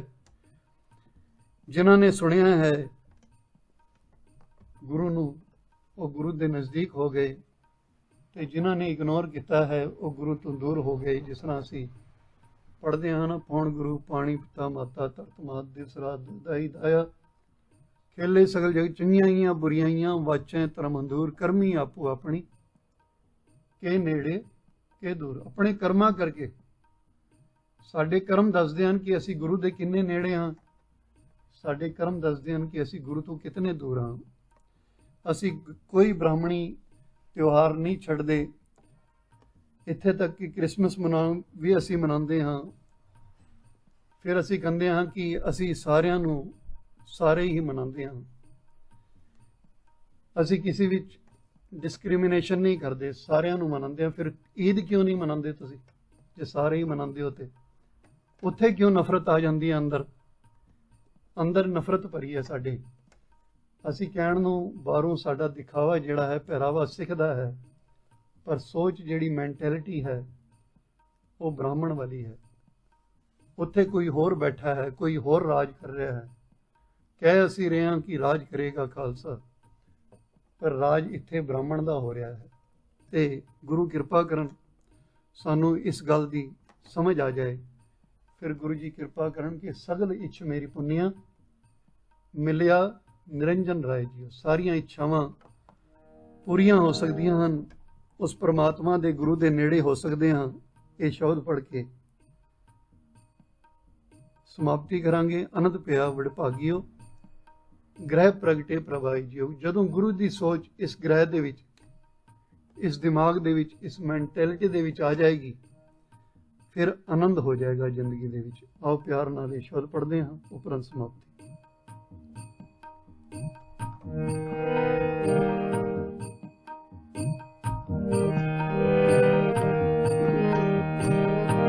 ਆਨੰਦ ਪਿਆ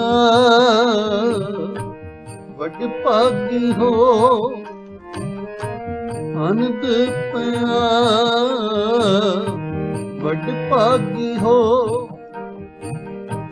ਗ੍ਰਹਿ ਪ੍ਰਗਟੇ ਪ੍ਰਭੂ ਜੀਓ, ਗ੍ਰਹਿ ਪ੍ਰਗਟੇ ਪ੍ਰਭੂ ਜੀਓ।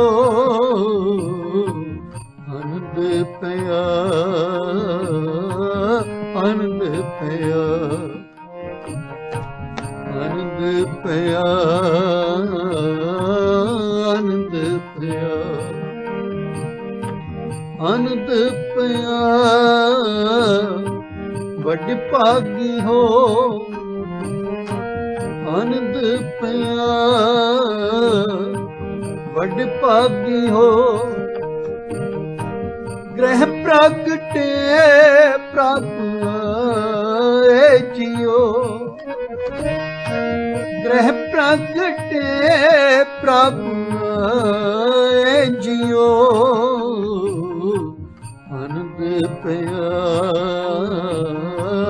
ਆਨੰਦ ਪਿਆ,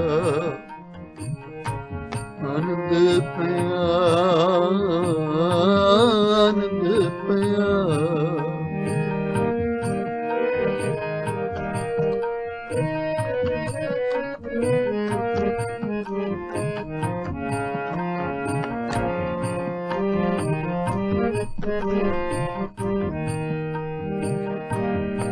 ਸਗਲੀ ਚ ਮੇਰੀ ਪੁੰਨਿਆ,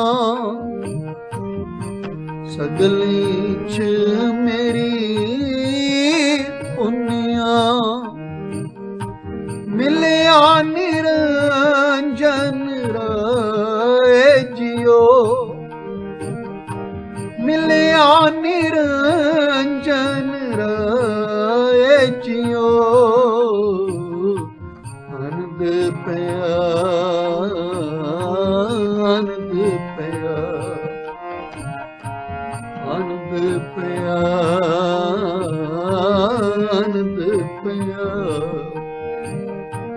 ਆਨੰਦ ਪਿਆ। ਵੱਡ ਭਾਗੀ ਹੋ ਆਨੰਦ ਪਿਆ, ਵੱਡ ਭਾਗੀ ਹੋ।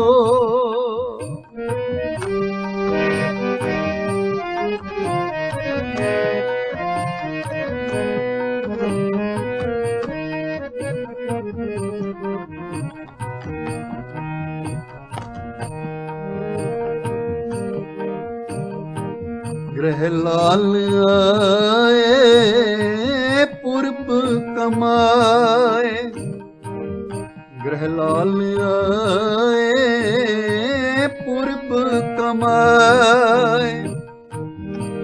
ਤਾਂ ਕੀ ਉਪਮਾ ਕਿਆ ਗਣਾ, ਤਾਂ ਕੀ ਉਪਮਾ ਕਿਆ ਗਣਾ। ਬੇਅੰਤ ਪੂਰਨ ਸੁਖ ਸਹਿਜ ਦਾਤਾ,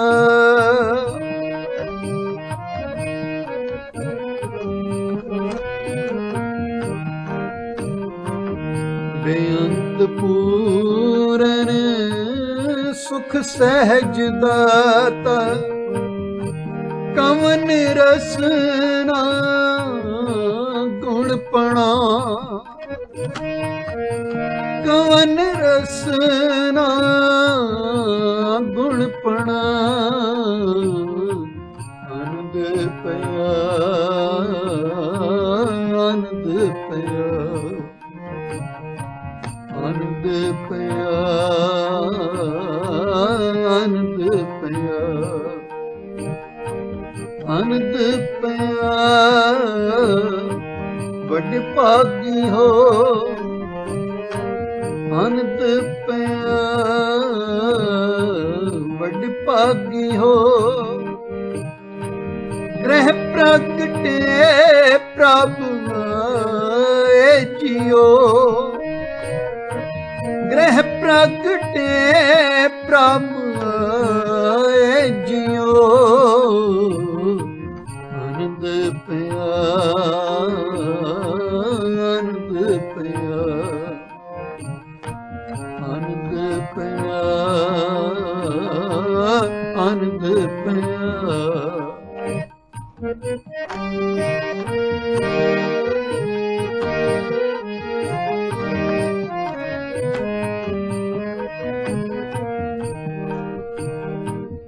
ਆਪੇ ਮਿਲਾਏ ਗਹਿ ਕੰਠ ਲਾਏ, ਆਪੇ ਮਿਲਾਏ ਗਹਿ ਕੰਠ ਲਾਏ। ਤਿਸ ਬਿਨਾ ਨਹੀਂ ਜਾਏ ਜਿਉ, ਤਿਸ ਬਿਨਾ ਨਹੀਂ ਜਾਏ ਜਿਉ। ਬਲ ਜਾਏ ਨਾਨਕ ਸਦਾ ਕਰਤੇ,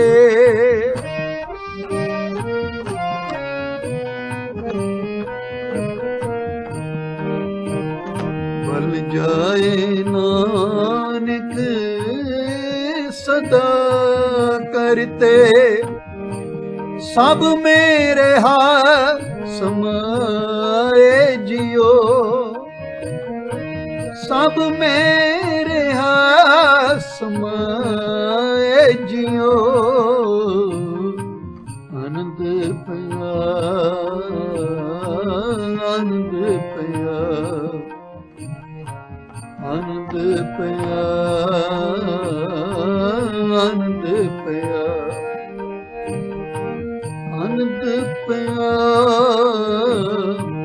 वड भागी हो आनंद पया वड भागी हो ग्रह प्रगटे प्रभु जियो ग्रह प्रगटे प्रभु जियो आनंद पया आनंद पया आनंद पया आनंद पया आनंद पया आनंद पया आनंद पया आनंद पया